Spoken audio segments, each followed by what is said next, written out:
आपका जाएगा वो दिखाना चाहते हैं ये ऑन होने से वीडियो आपका वहाँ से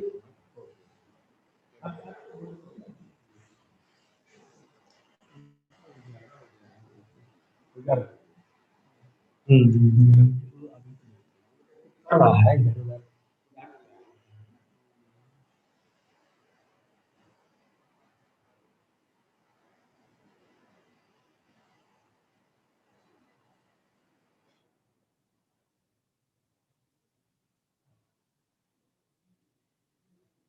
ये उसमें क्यों नहीं?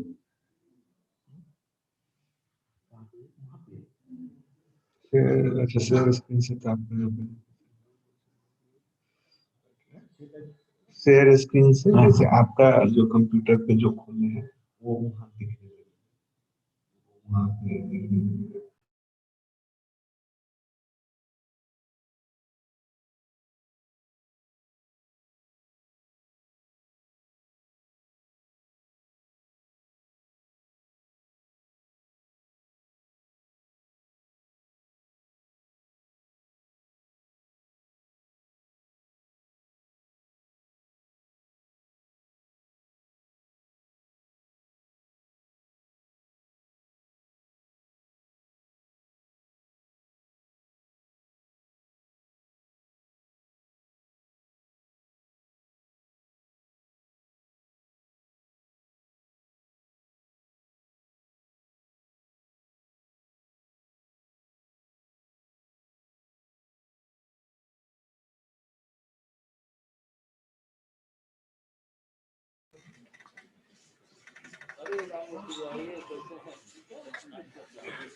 सब ठीक है रमती जी? हाँ, तो नाश्ता कर लीजिए।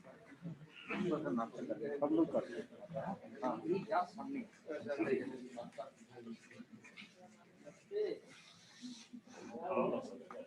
अच्छा, मार्केट में बताइए।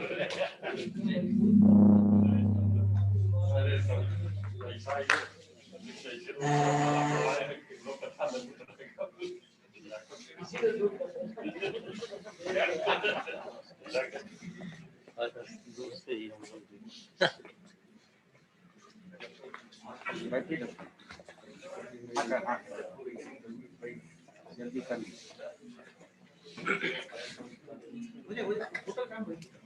इन लोग को थोड़ा और आगे आने के लिए बोलिए, पीछे बैठे एकदम पीछे वाले इधर बुला लीजिए और लड़के बाहर भी हैं। एक गैप करके बैठो, नहीं तो यूट्यूब में जा रहे हैं ना, कुछ शिकायत हो जाएंगे। जो फैमिली है वो तो ठीक है। यादवी जी, एक एक गैप करके बैठिए, नहीं तो यूट्यूब में जाएंगे, हल्ला हो जाएंगे। क्यों गैप में फैमिली से बैठे तो ठीक है। हाँ, आपको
शोध छात्रा मृदा विज्ञान एवं कृषि रसायन विभाग, बनारस हिंदू यूनिवर्सिटी, सभी दर्शकों एवं सभी अतिथियों को अपना प्रणाम निवेदित करती हूँ। हमारे आज के कार्यक्रम का गूगल मीट, यूट्यूब एवं फेसबुक के माध्यम से सीधा प्रसारण देख रहे सभी दर्शकों को भी अपना प्रणाम निवेदित करती हूँ। जैसा कि यह सर्वविदित है कि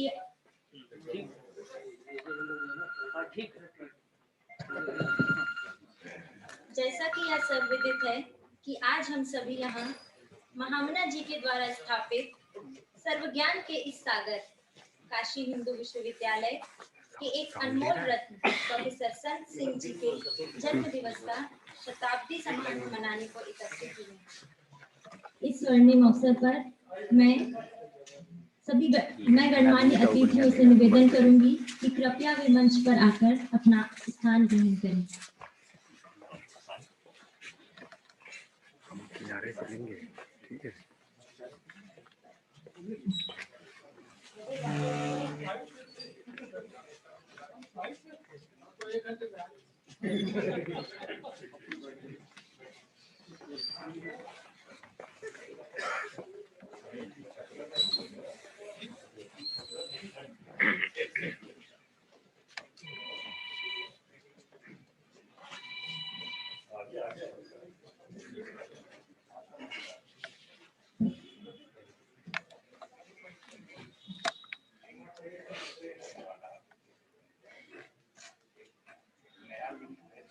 थैंक यू सर।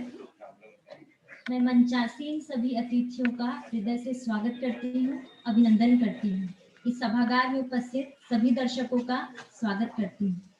स्वागत की इस मधुर बेला को आगे बढ़ाते हुए मैं professor Ramesh Chand, director institute of agricultural sciences Varanasi के स्वागत के लिए जया प्रजापति को मंच पर आमंत्रित करती हूँ।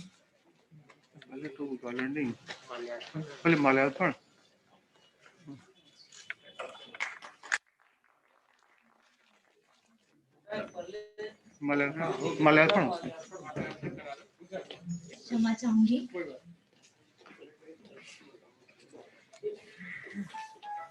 आइए कार्यक्रम के आरंभ हेतु हम सभी महामना जी का आशीर्वाद प्राप्त करते हैं।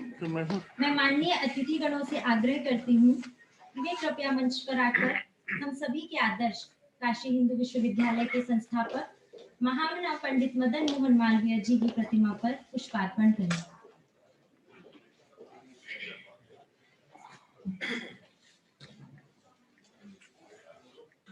आज यह बहुत ही सुखद संयोग है।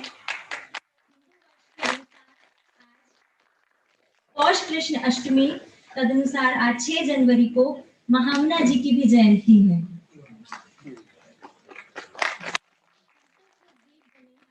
जिनमें तेरे चरणों में जलते हैं, तेरी रहमत के ध्रुव तारे बन पुष्प हृदय में खिलते हैं। सुख की खुशबू क्या जीवन में है, क्या अंधकार हम भूल गए। यह दिव्य ओज, यह दिव्य दिवा, सब तेरी कृपा से जलते हैं, सब तेरी कृपा से जलते हैं।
बहुत बहुत धन्यवाद सर।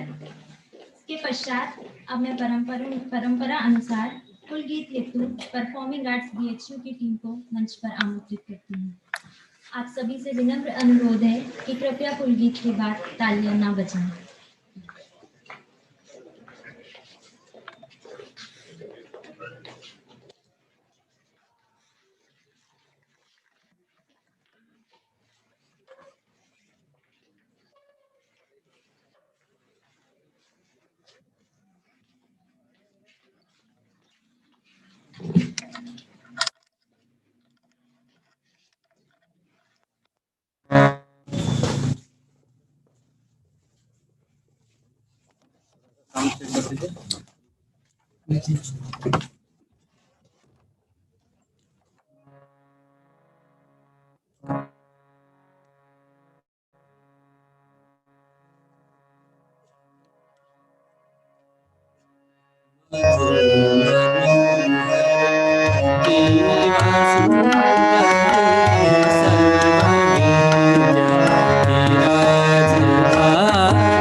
मधुर मनोहर अतीव सुंदर, यह सर्व विद्या की राजधानी.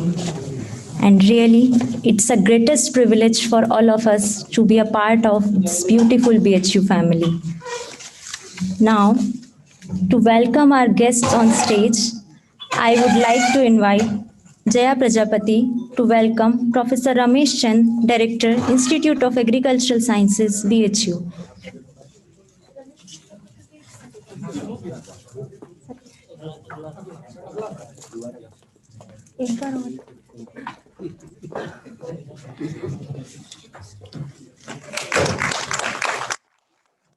Now, I would like to invite Mukta Rani to welcome Professor A.P. Singh, Dean, Faculty of Agriculture.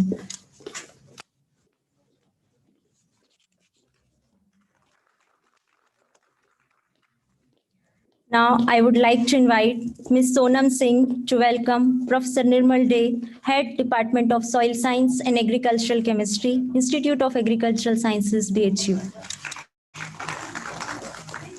Now, I would like to invite Saroj Chaudhary to welcome Professor Janardhan Yadav, President of Indian Society of Soil Science, Varanasi Chapter.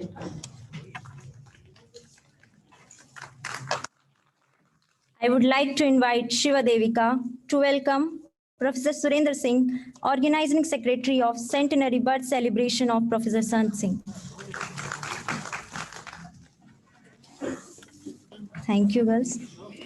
Now, I would like to invite Professor Janardhan Yadav, President of Indian Society of Soil Science, Varanasi Chapter on stage for the welcome address. I welcome you on stage, sir.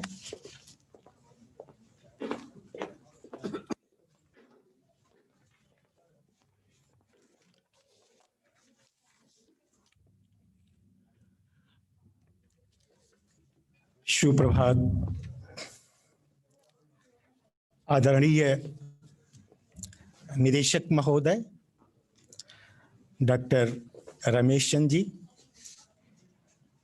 आदरणीय संकाय प्रमुख doctor AP. Singh, हमारे कृषि विज्ञान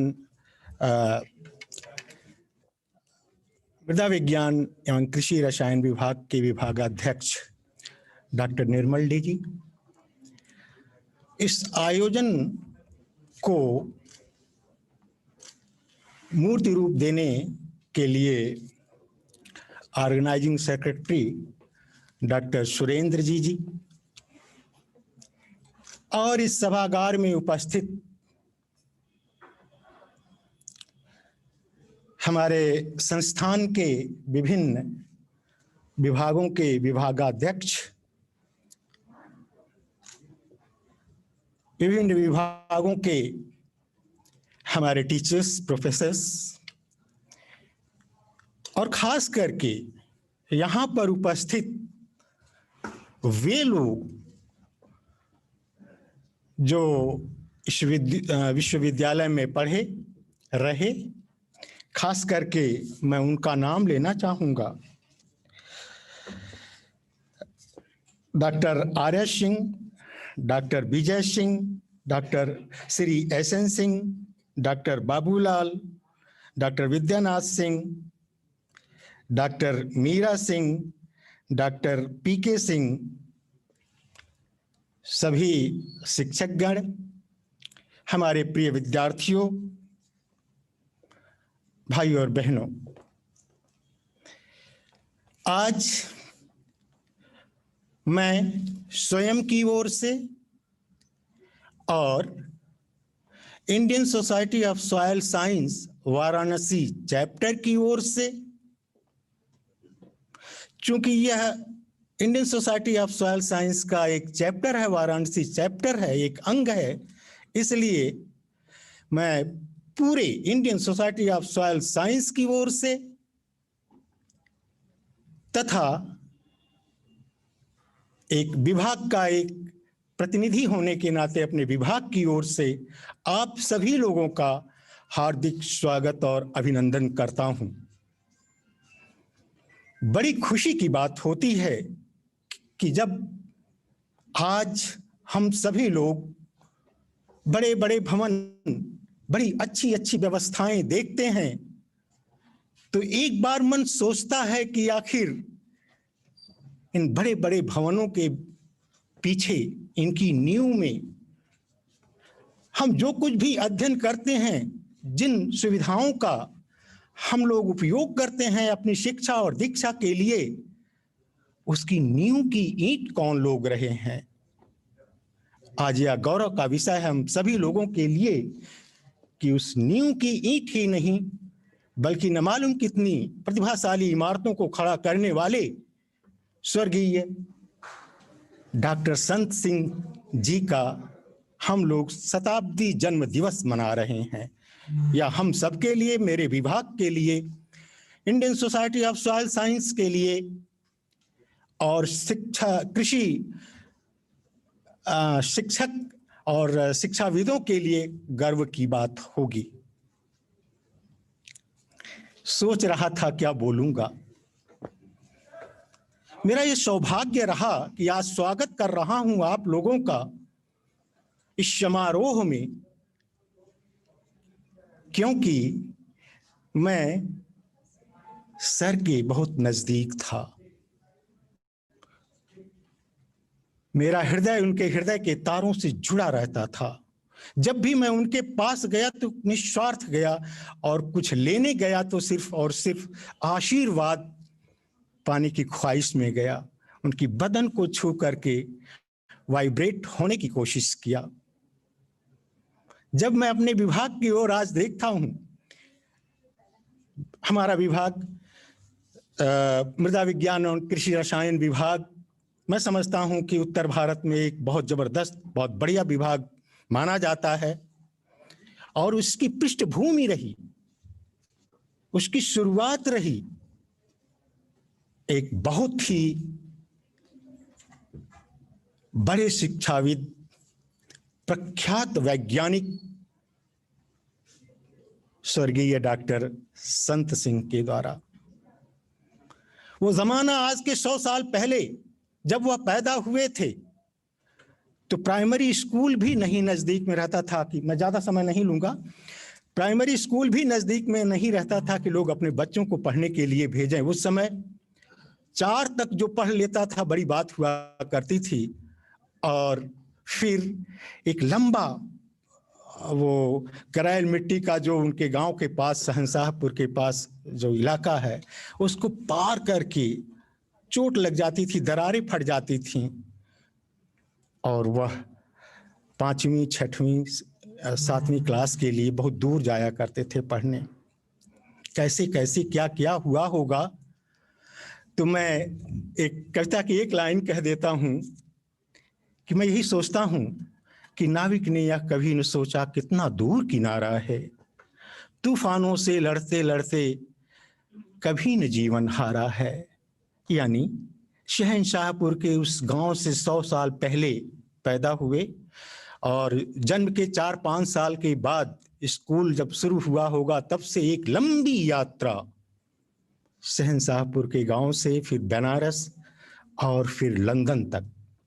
दुनिया के सबसे विख्यात, सबसे पुराना राथम स्टेट कृषि अनुसंधान स्टेशन से सिर्फ 2 साल में पीएचडी कर लेना, और उस पीएचडी के दौरान जो मृदा के रंग और मृदा में उपस्थित जीवांश, ऑर्गेनिक कार्बन पर जो उन्होंने काम किया था, उसके आधार पर नोबेल प्राइज कमेटी ने उनका बायोडाटा मांगा था, नॉमिनेट किया था। यानी ये मेरे विभाग के लिए, कृषि विज्ञान संस्थान के लिए, काशी हिंदू विश्वविद्यालय के लिए एक गौरव की बात रही होगी। और आप सबका स्वागत करने के लिए मैं खुद गौरवान्वित महसूस कर रहा हूं कि मैं उस विभाग का सदस्य हूं जिसका फाउंडेशन मेंबर रहे स्वर्गीय डॉक्टर संत सिंह, और हम लोग फल फूल रहे हैं। मैं अपनी ओर से श्रद्धा सुमन समर्पित करता हूं।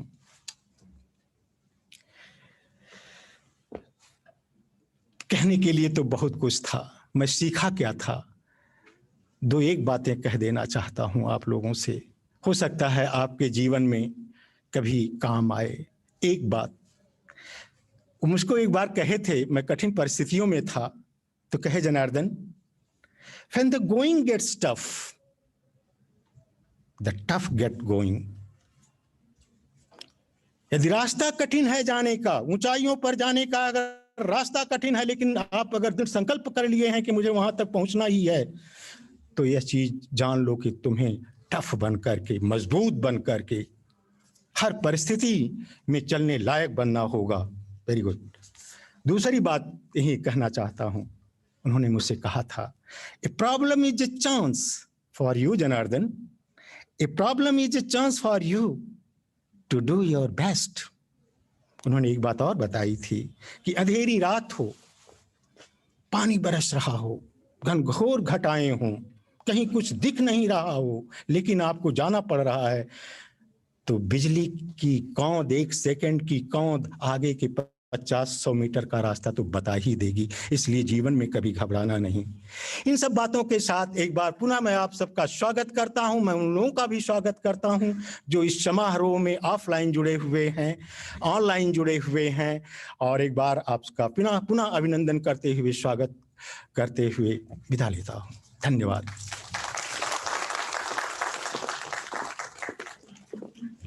Thank you very much, sir, for your precious and inspiring words. Now, proceeding towards the program, with due respect, I would like to invite Professor A.P. Singh, Dean Faculty of Agriculture, Banaras Hindu University, for enlightening the life events of Professor Sant Singh, Founder Head, Department of Soil Science and Agricultural Chemistry, Institute of Agricultural Sciences, B.H.U. I welcome you on dais, sir.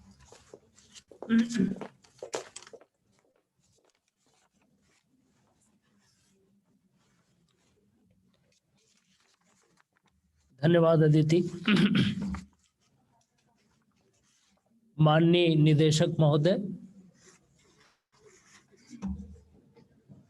आदरणीय head department of soil science and agricultural chemistry professor Janardan Yadav, professor Surendra Singh ji, विभिन्न विभागाध्यक्ष जो इस कार्यक्रम में पधारे हैं, हमारे पुराने एलुमनाई जिन्होंने हमारा आमंत्रण स्वीकार करके अपना समय दिया है यहाँ आने के लिए, हमारे सपोर्टिंग स्टाफ, हमारे प्रिय विद्यार्थी, हमारे विभाग के सहयोगीगण जो इस कार्यक्रम को ऑर्गेनाइज करने के लिए कई दिनों से प्रयासरत हैं, कार्यरत हैं। मैं आज सुबह सोचने बैठा कि आदरणीय पिताजी प्रोफेसर संत सिंह जी के बारे में मैं उनके जीवन के किन जाने अनजाने पहलुओं को, घटनाओं को आपसे साझा करूं। इतनी बातें दिमाग में कौंधने लगी, मुझे लगा कि मैं कुछ उनमें से चुन पाना बड़ा मुश्किल कार्य है। प्रयास करता हूं कि कुछ आपसे उनके जीवन के प्रेरणादायक संस्मरण और उनके जीवन के कुछ ऐसे पहलू जो ज़्यादा नहीं जानकारी में आए होंगे लोगों के, उनको यहाँ आपसे साझा करूं। हालांकि उनकी पुस्तक आज विमोचित होगी जो कि उनकी आत्मकथा के समान है, और आप सबको उनके बारे में विस्तार में जानने का उस पुस्तक से अवसर मिलेगा। लेकिन कुछ बातें मैं संक्षेप में बताऊंगा। जैसा प्रोफेसर जनार्दन यादव ने बताया, स्वतंत्रता के पूर्व भारत के गांवों की जो दशा थी, आप सब अनुभव तो नहीं कर सकते लेकिन पढ़ा जरूर होगा आप लोगों ने। उस दौरान एक बहुत समृद्धशाली परिवार जो कि पूर्व में 600-700 एकड़ जमीन का मालिक था, जिस जमीन पे आज वेजिटेबल रिसर्च इंस्टीट्यूट की स्थापना हुई है और उसके आसपास की ये सारी जमीनें हमारे पूर्वजों की थीं। लेकिन ये ऐसा दौर था जबकि इन जमीनों को सरकार ने लिया, मुकदमेबाजी हुई, परिवार के सदस्यों में मुकदमेबाजी हुई आपस की, और नतीजा ये रहा कि प्रोफेसर संत सिंह साहब का जो बचपन था वो पुराने वैभव को याद करते उसकी छाया में अभावों के बीच में गुजरा। अपनी मेहनत, लगन और अपने दादा के प्रोत्साहन के फलस्वरूप शिक्षा के लिए जो उनका रुझान था वो बचपन से ही था, उसमें वो रहे, मेहनत से अपनी शिक्षा प्राप्त किए। गांव के स्कूल जैसा आपने बताया, फिर बाद में सेंट्रल हिंदू बॉयज़ स्कूल जो उस समय बहुत फेमस स्कूल था, वहाँ उन्होंने दाखिला प्राप्त करने में सफलता पाई। उस समय उस स्कूल में राजाओं के बच्चे और राज परिवारों के बहुत सदस्य पढ़ा करते थे। तो उन लोगों के बीच में रहना और उनके ढंग की जीवन शैली से दूर रह के जो वहाँ के आदर्श शिक्षक थे, उन लोगों की बातों पर न केवल सुनना समझना बल्कि अपने जीवन में अंगीकार करने की जो उनको प्रेरणा उसी समय से मिली वो आजीवन रही। सेंट्रल हिंदू बॉयज स्कूल में शिक्षा के दौरान भी स्वतंत्रता आंदोलन में आप सहभाग करते थे, और कुछ घटनाएं हैं जो आपको किताबों में देखने को मिलेंगी। जबकि ये विद्यार्थी रातों रात जाके हरदत्तपुर रेलवे स्टेशन के पास ट्रेन की पटरी को क्षतिग्रस्त करके आए थे। बिजली के तार और उस समय जो रहे होंगे उनको आंदोलन जो चल रहा था उसमें सहभागी वो भी थे। बाद में स्कूल से ही पंडित मदन मोहन मालवीय जी के सानिध्य में आना काफ़ी इनके जीवन को उसका प्रभाव रहा।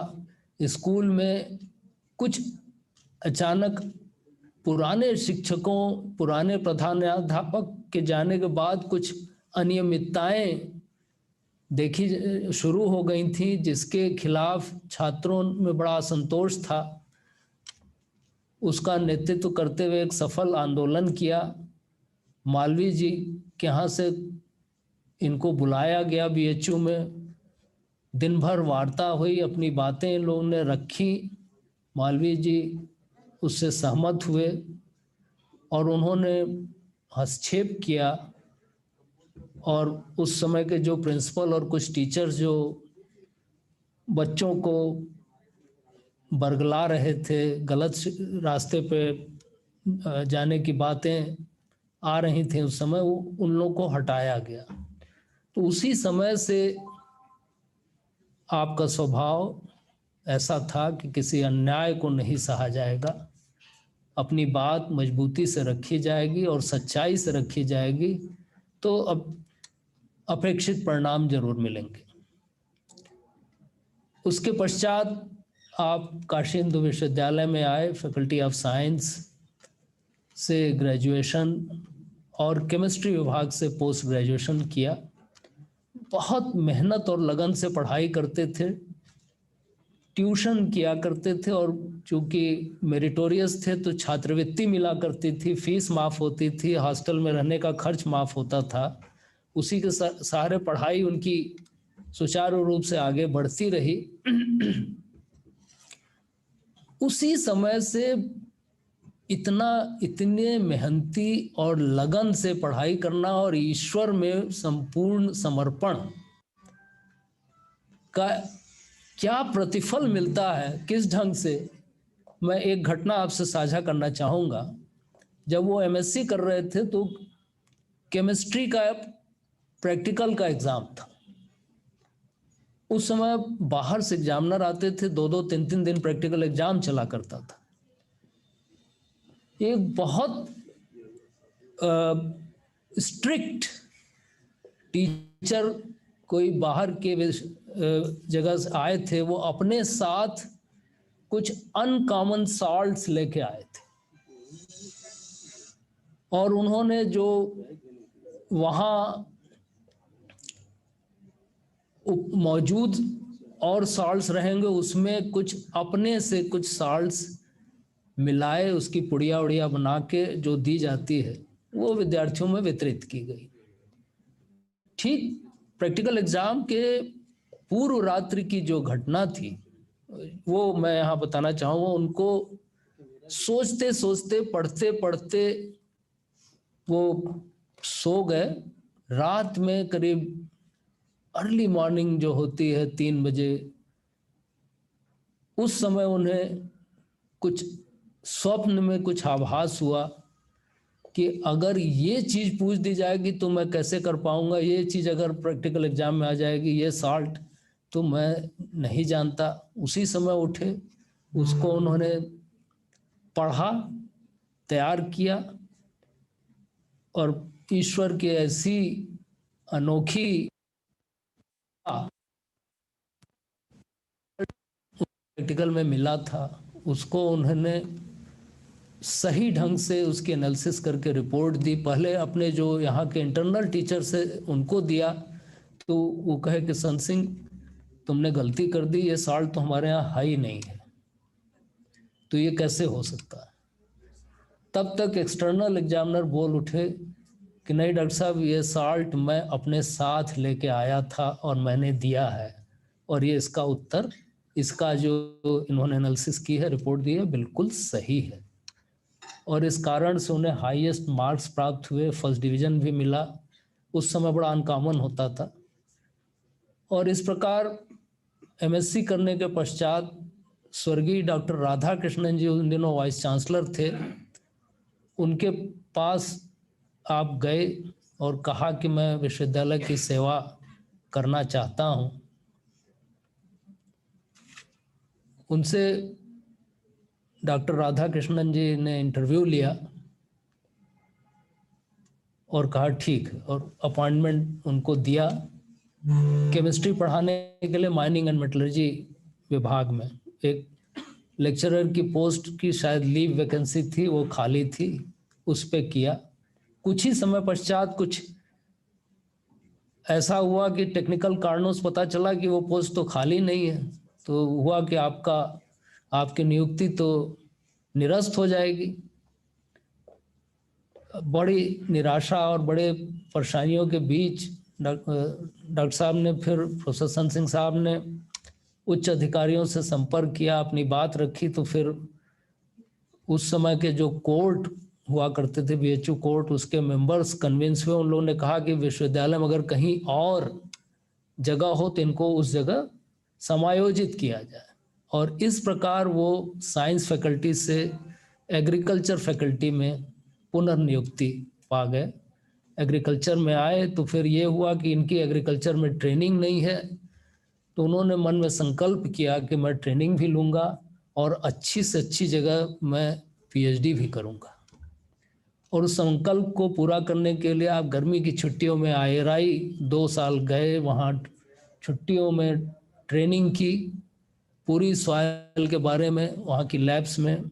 और फिर राथम स्टेट एक्सपेरिमेंट स्टेशन, जो आप लोगों ने डॉक्टर जनार्दन यादव साहब ने नाम बताया, वहाँ से आपने PhD के लिए अप्लाई किया, प्रयासरत रहे, एक बहुत अच्छा प्लान बनाया जो कि उनके बचपन से बैठा था दिमाग में कि कुछ मिट्टियाँ यहाँ गांव के पास की काली क्यों हैं, उसका कोई जवाब उनको नहीं मिलता था, साहित्य में भी, लिटरेचर में भी नहीं मिलता था। तो मन में था कि मैं इसका कारण खोजूं, क्यों है ये मिट्टी काली। और वो उसी समय से ये प्रश्न उनके दिमाग को उद्वेलित करता था। उन्होंने भारतवर्ष के विभिन्न प्रांतों में स्वयं जाने का फैसला किया। जहां जहां काली मिट्टी है खुद गए, हर जगह से प्रोफाइल खोद के उन्होंने मिट्टी इकट्ठा की। एक दिलचस्प घटना बताऊं, इस सैंपल कलेक्शन के दौरान एक बार संभवतः मध्य प्रदेश या महाराष्ट्र में भूल रहा हूं, उसके किसी अंदरूनी इलाके में गए और मिट्टी खोदने के लिए वहां बड़ी मुश्किल से 2-3 मजदूर मिले। उनको लेके जब वो मिट्टी खोदने गए तो थोड़ा जहां ऐसे जगह जहां आबादी नहीं थी वहां उन्होंने मिट्टी खोदने के लिए कहा। दुर्भाग्य से वो मजदूर कुछ अपराधी प्रवृत्ति के थे। उन्होंने 2-3 थे, इनको घेर के कहा कि आप पहले हम लोग का पेमेंट कर दीजिए तब हम लोग काम करेंगे। पिताजी को आभास हुआ कि ये कुछ गलत इरादा है इनका। पता नहीं, दुबले ही पतले थे, गहरे बदन के थे, लेकिन ईश्वरीय प्रेरणा या उसी के ऊपर वाले के मर्जी के हिसाब से ये घटना हुई कि वो तुरंत हाथ में फावड़ा उठाए और दोनों के ऊपर कूद गए, कहे, और उनको वहीं गिरा दिया और कहा कि ये काम तुम लोग पहले करोगे तब पूरा पेमेंट करूंगा, नहीं करोगे तो अभी तुम लोग को मैं दंडित कर दूंगा। वो सब थर-थर कांपने लगे। उन लोगों ने ऐसा सोचा ही नहीं होगा कि ये आदमी ऐसा भी कर सकता है। तो इस तरह की तमाम बाधाएं आती थी, लेकिन इस चीज को समझिए कि उन स्वयं जाके मिट्टी इकट्ठा करने का क्या मतलब था। उस पूरी ज्योग्राफी को समझना, आंखों से देखना, और ये उनकी आदत अंत समय तक रही कि देश में हर प्रांत में उस समय देखिए बहुत कम सॉइल साइंटिस्ट हुआ करते थे। एग्जाम लेने, तरह तरह के प्रैक्टिकल एग्जाम लेने, थीसिस वाइवा लेने, ये सब के लिए बहुत यात्रा करते थे। और फिर जाके वो वहाँ की मिट्टियों को खुद जा जाके देखते थे। सामाजिक संरचना और फसलें, तमाम चीज़ों के बारे में उनकी जो प्रैक्टिकल नॉलेज थी वो फील्ड के ऑब्जर्वेशंस पे आधारित थी। किताबी ज्ञान नहीं था, कहीं सुनी बातें नहीं थी। इसलिए बड़े कॉन्फिडेंस के साथ वो प्रांत के हर हिस्से, अपने ही नहीं, भारत के हर प्रांत के ज़्यादातर हिस्सों के बारे में पूरी जानकारी रखते थे। और इतना ज़्यादा डिसिप्लिन्ड थे। एक घटना और बताता हूं।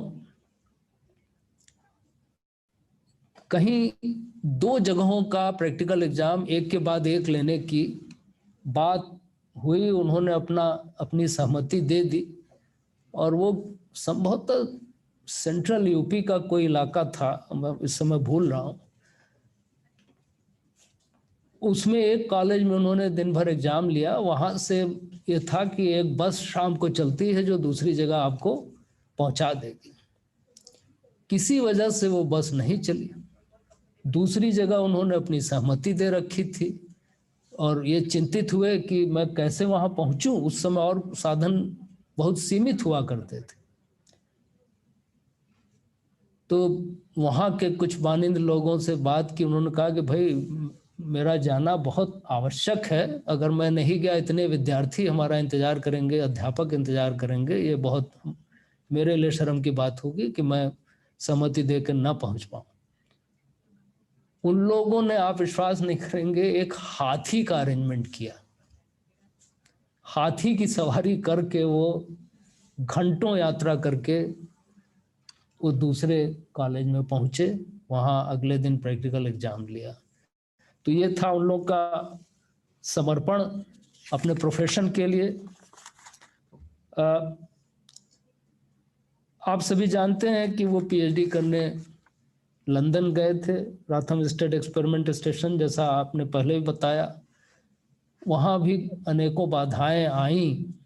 जिस चीज़ पे इनको काम करना था, काली मिट्टी, काली मिट्टी से आर्निक कार्बन अलग करने के लिए हाइड्रोजन पेरोक्साइड ट्रीटमेंट दिया जाता था। वो बार बार देने के बाद भी उसमें से आर्निक मैटर डिस्ट्रॉय नहीं होता था। वहाँ कोई और बड़े नामी प्रोफेसर इनके विभाग में आए थे, उन्होंने कहा कि Sant Singh, I think you are wasting your time, I have wasted tons of hydrogen peroxide doing this and I could not achieve any result. So it's your time, I think it will not be fruitful. You can choose another problem. पिताजी बहुत perturbed हुए। उस समय मन में इनको बड़ा झटका सा लगा और विचलित हुआ मन। लैब से उठ के फिर चले गए एक पिक्चर देखने। सिनेमा हॉल में बैठे थे, पिक्चर देखने में मन नहीं लग रहा था, बार बार वही बातें घूम रही थी। उसी समय उनको एक स्पार्क, जिसको कहते हैं दैवी, दिमाग में आया कि आप हाइड्रोजन पेरोक्साइड का ट्रीटमेंट देने के पहले उस मिट्टी से कैल्शियम कार्बोनेट को डिस्ट्रॉय माने हटा दीजिए, न्यूट्रलाइज कर दीजिए, निकाल दीजिए, उसके बाद H2O2 का ट्रीटमेंट दीजिए। क्या इससे कुछ हो सकता है? और यही समझिए कि आगे के शोध का एक माध्यम बना, रास्ता बना। जो कैल्शियम कार्बोनेट को न्यूट्रलाइज करके H2O2 का ट्रीटमेंट दिया, उसके बाद वो मिट्टी से आर्निक मैटर डिस्ट्रॉय हो गया, मिट्टी का रंग बदल गया। तो फिर तरह तरह के उन्होंने प्रयोग करके ये प्रयोगशाला में दिखा दिया कि काली मिट्टी कैसे बनती है। और बाद में उनका ये कार्य, शोध कार्य, उच्च कोटि का, बड़ी बड़ी पत्रिकाओं, जो उस समय की मशहूर जर्नल्स थे, उन सब में छपा। और बाद में भी आपने भारत के विभिन्न मृदाओं में आर्निक मैटर का क्या नेचर है, क्या डिफरेंसेस हैं, उसके ऊपर शोध कार्य किया। और बहुत समय तक उनका एक कार्य पायनियर माना जाता था, टेक्स्ट बुक्स में भी आया। और उसी की वजह से एक दुर्लभ सम्मान, नोबेल कमेटी स्वीडन द्वारा उनको केमिस्ट्री के नोबेल प्राइज के लिए अपनी प्रविष्टि भेजने के लिए आमंत्रित किया गया। तो ये एक रेयर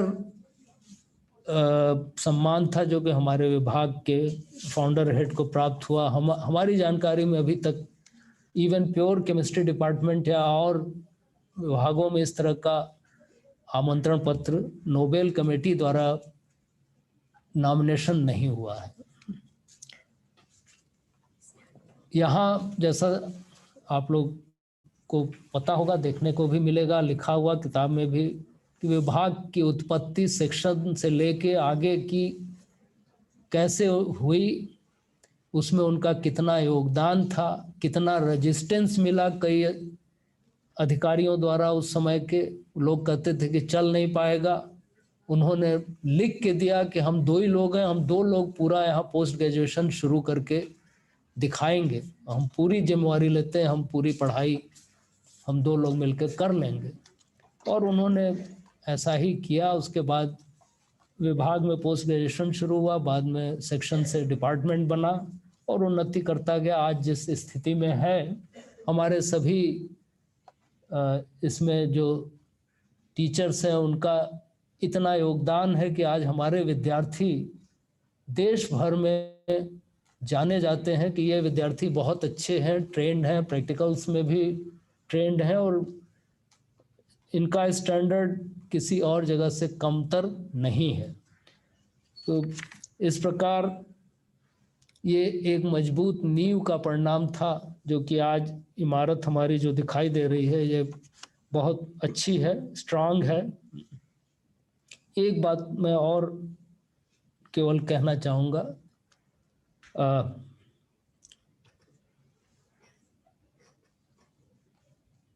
अपने प्रोफेशन में बहुत स्ट्रांग होने, अपनी जानकारी उनकी जो थी बहुत अच्छी, बहुत स्ट्रांग, उसके साथ साथ स्पिरिचुअली भी बहुत एलिवेटेड थे, बहुत एलिवेटेड थे।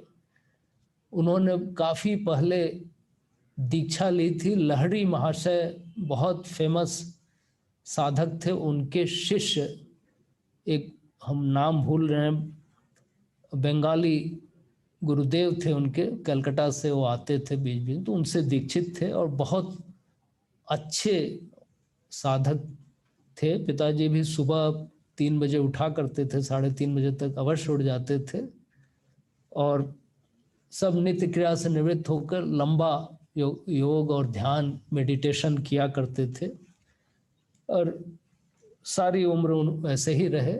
उनसे कभी किसी ने पूछा था कि जीवन का उद्देश्य आपके क्या है, तो उन्होंने कहा था विज्ञान, धर्म और हिंदी की सेवा।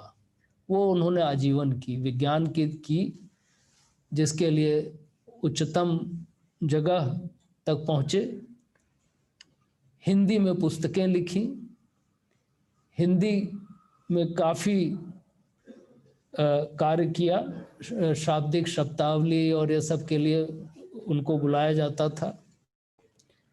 और धर्म, आजीवन बहुत धार्मिक रहे, दूसरों को भी प्रेरित करते थे और परिवार में सभी को अच्छे संस्कार दिए। कोई भी 7 भाई बहनों का परिवार और सभी उच्च शिक्षित, हम 4 भाई उच्च पदों पे और 3 बहनें बहुत ही अच्छे परिवारों में विवाहित। ये सब उनके, हमारे पिताजी के सत्कर्मों की वजह से ही संभव है, हुआ। और वो एक बड़ी बात अक्सर कहा करते थे, जो आप सबको भी शायद जीवन में आगे सफल बनाने में, खुश रहने में मददगार हो। वो ये थी कि इस दुनिया में हर चीज अपने मन मुताबिक नहीं होती। आप जो सोचते हैं जरूरी नहीं है कि हो जाए। ऐसी परिस्थिति में बिल्कुल निराश न होइए। उन जो the good memories should be created and retained in the mind. Bad memories should be minimized. Life में फिर आप आगे बढ़ के उन अच्छी मेमोरीज को याद करके खुश रह सकेंगे। बैड मेमोरीज के लिए, खराब यादों को जितना जल्दी दिमाग से निकाल दें उतना अच्छा है। ऐसा काफ़ी प्रयास से ही और अभ्यास से ही संभव हो सकता है। मैं इन शब्दों के साथ तो के अनेकों पहलुओं को अभी नहीं छुआ है। कुछ छोटी छोटी ऐसी उनकी या महत्वपूर्ण विशेषताएं थी, एक जिनमें थी एक वाटर डिवाइनिंग। वो एक वाई शेप की पतली हरी टहनी लेके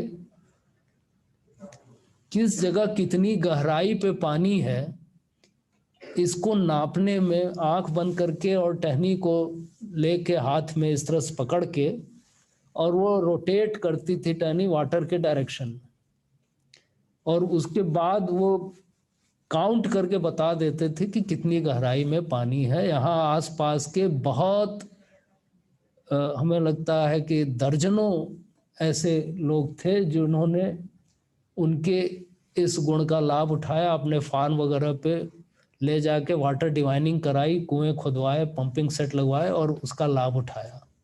इवन बरकछा में भी उन्होंने कुछ बताया था। तो जो एक कुआं है, संभवतः मैं बहुत याद नहीं है, वो उसी जगह पे है स्थित। इन बातों के साथ मैंने काफ़ी समय लिया, और भी कार्यक्रम है इसमें।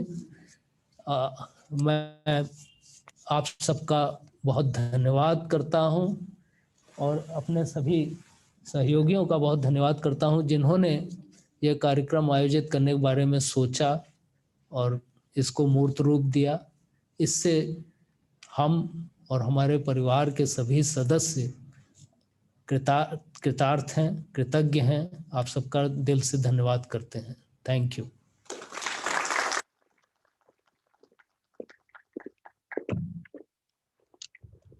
बहुत बहुत धन्यवाद सर।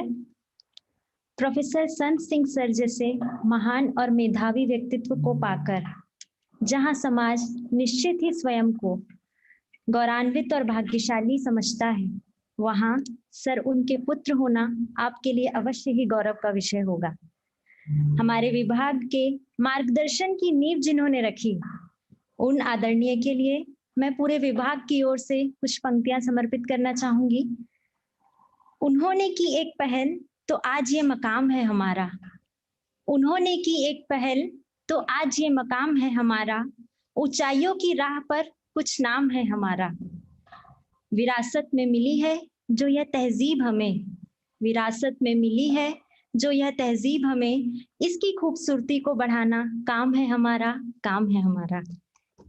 इस विभाग का हर एक सदस्य जहां भी जाएगा आप श्री के आदर्शों को सदैव अपनाएगा। Now, I request and invite Professor Nirmal Day, Head, Department of Soil Science and Agricultural Chemistry, Institute of Agricultural Sciences, B.H.U, for introducing our today's guest speaker, Dr. N.C. Manna, Professor in Soil Science, Rajendra Prasad Central Agricultural University, Pusa, Bihar. Sir, I welcome you onto this.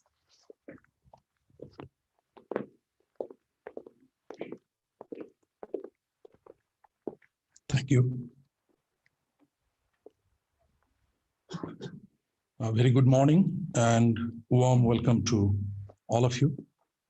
Honorable Director, Ramesh Chand sir, Dean I.P. Singh sir, my esteemed colleague, Professor Janardhan Jadhav, Professor Surendra Singh,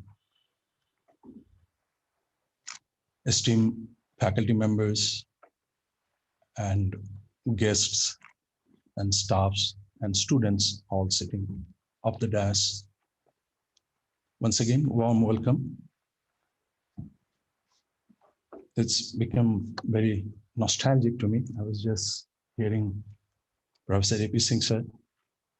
When I joined first in 1996 at Indian Institute of Vegetable Research, first time I happened to meet late Professor Sant Singh sir. My director, then Dr. Gautam Kallu, he sent me, and that way I'm fortunate. I got his blessings in past 1996, 1997, early phase of that. And he was a very warm person and very intelligent. My first impression was very warm, very intelligent, and very spiritual.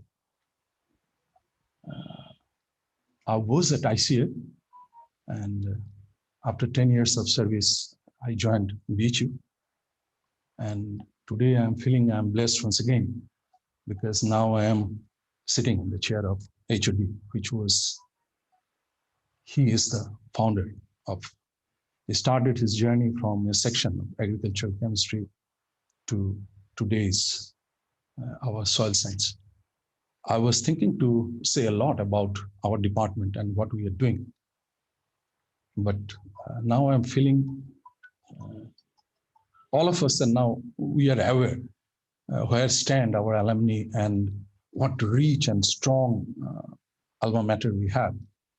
And in every part of the society, what we are doing and whatever we have achieved and whatever we have given to the society is nothing but the reflection of what was shown a long time back. It was his zeal, it was his missionary zeal, it was his temperament and attitude, which in the passage of 21 years he joined in 1947, and his passage of 21 years, it became a full-fledged department with a lot of faculty members, many supporting staffs, and state-of-the-art infrastructure facility. And we are doing a lot of research in many domains, many facets of whether it is soil, whether it is pollution, whether it is soil, plant, air, or human food chain. We are leaving our marks in every domain of this system. And my pranam and gratitude. And because it's really, I became a bit emotional. I thought of telling many things about my department, the work we are doing, but I think we have done justice to what was shown a long time back. And we are also aspiring to do more. And we have made our mark and we have disseminated our knowledge, our technology among the different stakeholders, whether it is the farmers or different people. So this is what our department, and this is really a great opportunity that on its centenary year, we are here and we are reminiscing his memory. And we are going to listen one of our successful alma mater, Dr.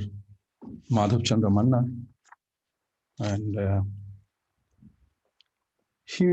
Dr. Manna, he did his B.Sc. and M.Sc. from Varanasi University, from our department, and PhD from B.H.U. KRISHI Vishwavidyalaya, and postdoctoral endeavor executive research fellowship from University of Newcastle, Australia. He joined ARS as scientist in Indian Institute of Soil Science, Bhopal, continued there as senior scientist, as principal scientist, and then as head soil biology department. And in the very recent past, he joined Rajendra Prasad Agricultural Central University. Very recently, he has joined as professor, and he has taken over the charge of head also. And he has been recognized, Dr. Manna has been recognized by many notable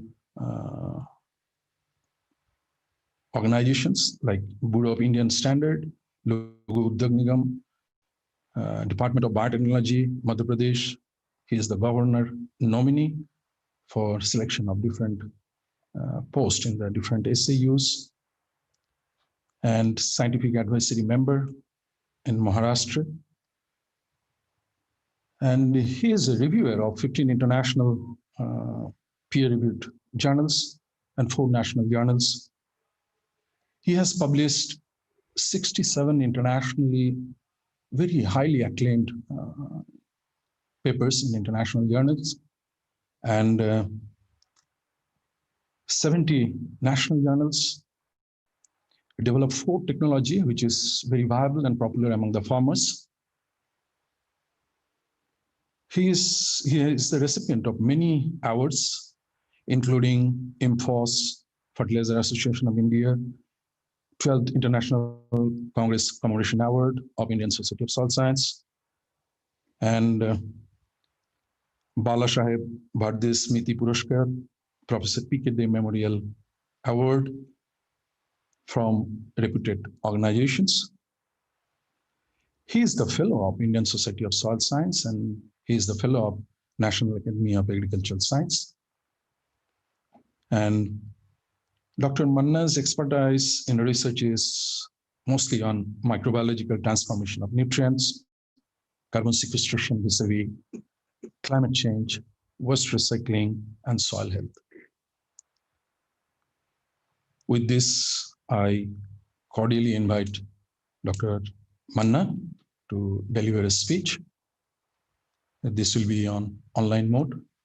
And once again, on behalf of the department, on behalf of the Indian Society of Soil Science Varanasi chapter, and my own behalf, I welcome all of you and my best regards to all of you. Thank you.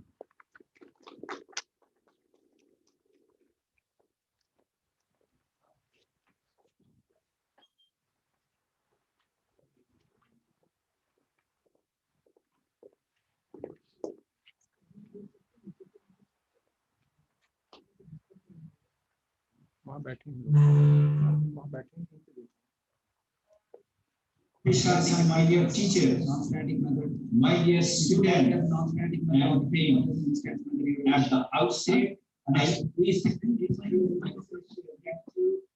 all officials and graduates of the Indian Society of Soil Science for giving me opportunity as this unique but celebration.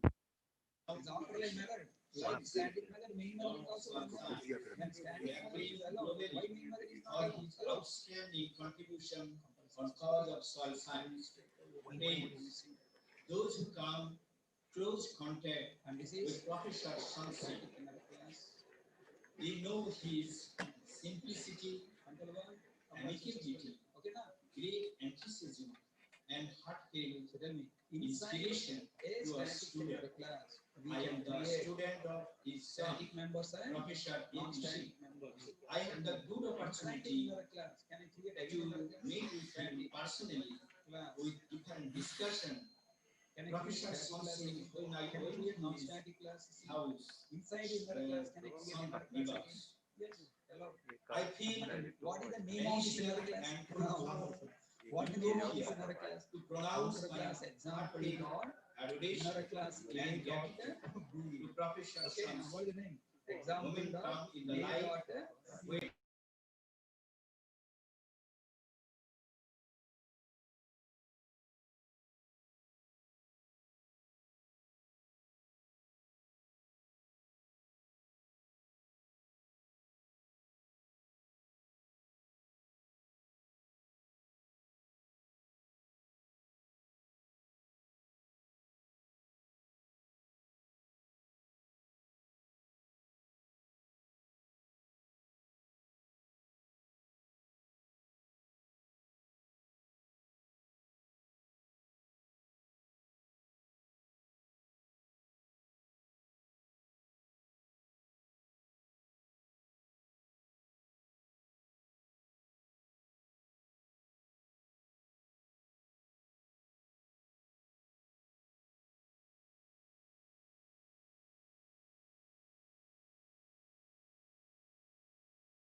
complex takes place only under anaerobic condition, that is due to acidic environment. Iron manganese, that is not the most important for darkness. He published out plus work, the different international journal of soil science, today European Journal of Soil Science, 1954, 1956, and 1954 is the Journal of Soil Research. So, Professor Singh acclaimed globally for his pioneering research achievements on clay humus complex theory, responsible for coloration of the black soil. That was invited by Swiss Royal Academy for the consideration of Nobel Prize, the chemist 1970. So their great Professor Sant Singh, and today I got the opportunity to deliver the lecture, and that is also long time interest of Professor Singh, and we in generation, so that we are thinking how in soil science will do better work regarding organic carbon that I inspired from this study. So that I feel soil organic matter, keeping soil alive is the more appropriate topic regarding soil organic matter research. So as we know, soil organic matter play multifunctional role, particularly soil health, biodiversity, sustaining productivity, produce greenhouse gas, carbon sequestration, climate change aberration. As we know, natural ecosystem, if we disturb it to agriculture ecosystem, there are a lot of consequences happen. And that's why soil, if we want to alive, that is the great challenge, and it will only possible in soil by addition of organic matter. There are several studies after Professor Sant Singh, Joshi, and H.P. Organic matter reserved in Indian soil has been studied. Some sound is coming. Okay. We will discuss about the experience, basic and applied research of many expertise or scientists in our country.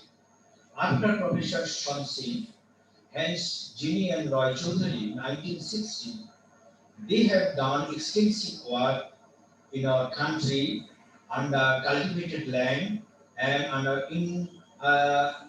undisturbed soil, that is called pristine soil. And they found cultivated soil, organic carbon drastically reduced, and it is about 60% decline organic carbon and Indo-Gangetic plain. Further, they have studied the relationship with temperature and organic carbon, and temperature invariably inversely decrease organic carbon.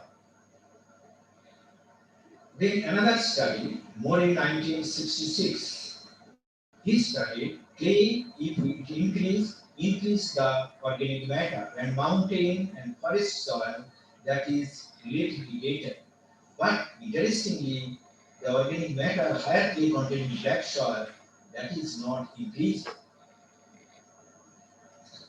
Further, Dr. Ghosh and Khan from Calcutta University, they have studied the structure and fraction of humic and fulvic model of macromolecular structure, linear colloidals, but some structures shows ferrocolloidals.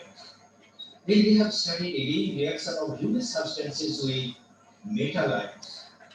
They did work on transitional metal like manganese, copper, iron, ferrous, cysteine, cobalt, nickel, and they make with complex in the humic functional group, that is OH, hydroxyl group, amine group, carboxyl group, and ketonic group.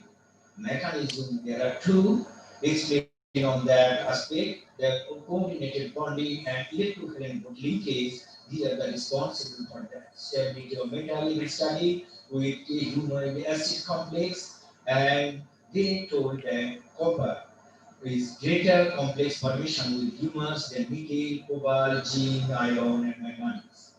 Further, 1987, 1991, Professor Chunkar and J.H.U. they have done work on clay humus enzyme complex. Show that how organic matter work done in our country. As we know, the significance of soil for livelihood security conserved if we disturb the soil, particularly ecological balance, they will disturb carbon pools, biogeochemical processes, biotic pools. Therefore, if we go for agriculture and disturb all these things in products, the challenge is food security, environmental security, and natural resource security. Soil is a natural system. The restoration, sustenance, and protection is a great challenge in front of us. There are two driving forces. One is socio-economic challenge and ecological function challenge.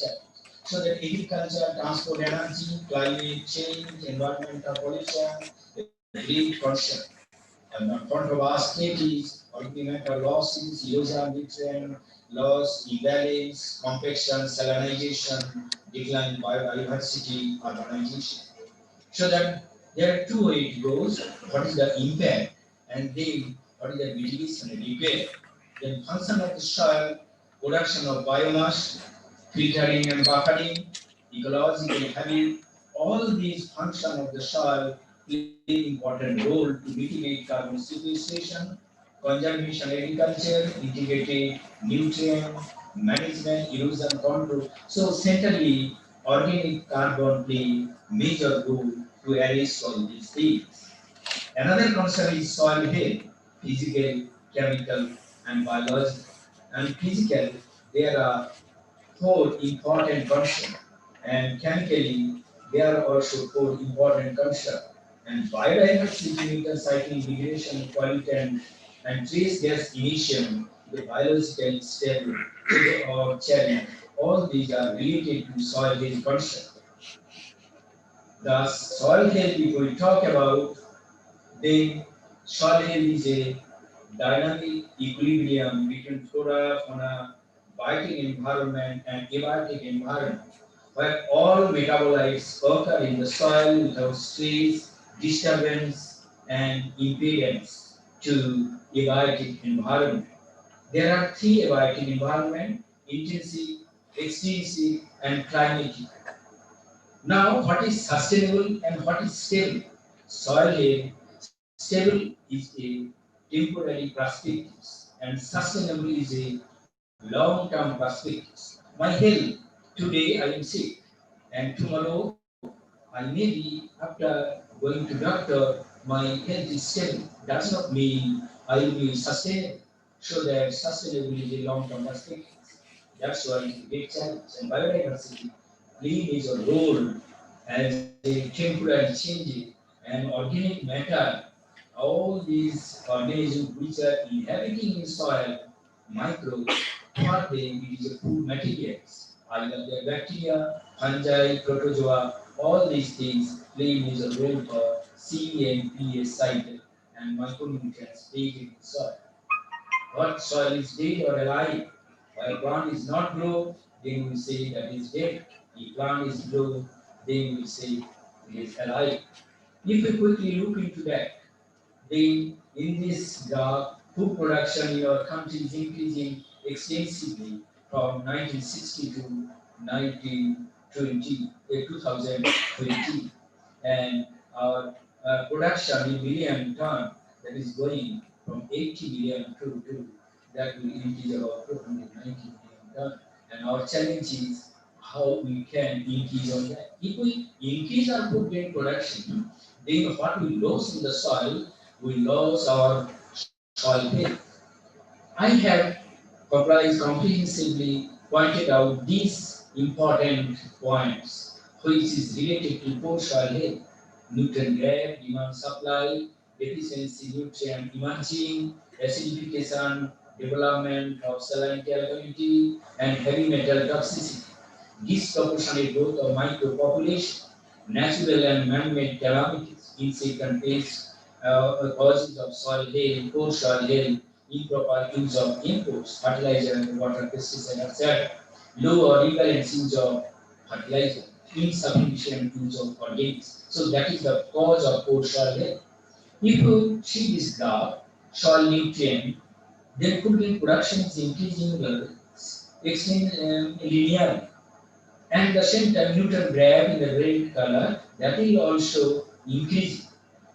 But nutrient gap when it is coming, that is also increasing. That means what we are adding, that is not sufficient from chemical fertilizer. We must think of organic matter. Another problem in soil is during pigment production, that is emerging different deficiency of nutrient. 1950 it was nitrogen alone, 2020 it is coming nitrogen, iron, zinc, sulfur, potassium, manganese, boron. Now calcium, magnesium, molybdenum, it is now deficiency emerging more. If you see the yield production, then one example I am showing where we adding, there is no balanced fertilization, the yield trend is negative, much higher when it is arrested by addition of NPK and NPK and NPN, it is significantly negative value decreases and sustainable yield index, although it is showing increases, but the negative trend, what is the reason for that? The great challenge for us. Similarly, another in artificial, that change in scenario is different. NPK FYM line, the negative yield trend is coming positive, and sustainable yield index, what we saw in insecticide, it is although it is low, but the yield trend is not negative. So if you see the view of organic matter addition, how it is reflected the crop growth, and management of balanced fertilizer and line, it is further increased. So that where we are adding imbalanced fertilizer, decrease the biological population, decreases. Another slide I will show you, the concern is our population. 1950 to 2050, on graph is showing the population increase sharply from 37.6 crore and to nowadays that is 130 crores, and it would be increased about 1,640 million. That means 164 crores. We will cross China after 2030. What we left in soil?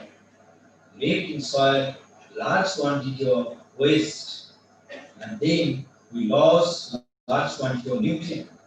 What is the right side is showing that we have polluted environment, our soil and groundwater, so that all these the consequences of that is waste management. Different way in our country we are managing, and consequences groundwater pollution, greenhouse gas emission, carbon loss, global warming, and health hazards. Another problem in our country is burning of residue. Whatever the biomass is coming, different part of our country, Uttar Pradesh, Punjab, Haryana, and in Maharashtra, there is large quantity we are burning in the soil. Therefore, large big amount of gaseous carbon dioxide, nitrous oxide, sulfur dioxide, phosphorus dioxide, K2, CO, and methane. So consequent residue burning, great loss of nitrogen, carbon dioxide, carbon monoxide. So all these quantified that amount is we are losing. In nutshell, if we think about our whole India, the crop residue, animal waste, municipal solid waste, horticultural, plantation, vegetable waste is great amount that is emerging annually, and also contain good amount of NPK. This I have published in Advanced Social Science 2018. So this compilation, what I would like to share with you, that residue of the bio waste is coming, we need its better management. How we manage it, or what action plan we should take care of that. Decompose that organic matter, make the good humans. We will increase their nutritional value. Waste we can take such out from farm, city, forest, etc. then mineral value can be increased by the beneficial microbes and will reduce the pathogen and heavy metals. These are the concern of bio-waste management.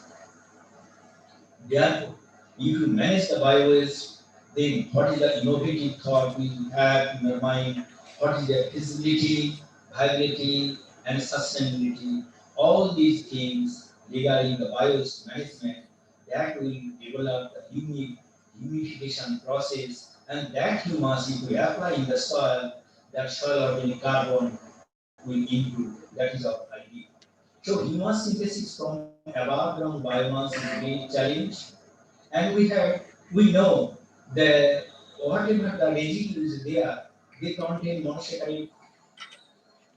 Now I will show that different functional group which is developed after decomposition in the humus, and these functional group are very much important. What I told you that basic work, that various functional group improve our catalytic capacity, make the complex, make the metal binding, and improve the soil in total, various nutrient transformation processes. If we look into this graph, then the biological processes, how microbes play a major role during temperature variation. That it starts from mesophilic stage to cooling stage to maturing stage and humidification stage. So any decomposition, microbes play a major role for humidification processes. So during mesophilic stage, the temperature it will take below 45, and only water soluble carbon carbohydrate they play major role for multiplication of microbes. Then in thermophilic stage, actinomycetes is developed, then gradually again a regrowth of bacteria. So if temperature goes down, you can come into the mesophilic stage, then humidification, mature stage, ultimately last one is curing stage. So I have published all these stages in my various publications that it is passed through 7 stages, and various microbes that involve during decomposition, bacteria, fungi, the actinomycetes, all these things. The factor also affecting the composting process, that is the material, peat size, weight size, then CN ratio, moisture content, and temperature content.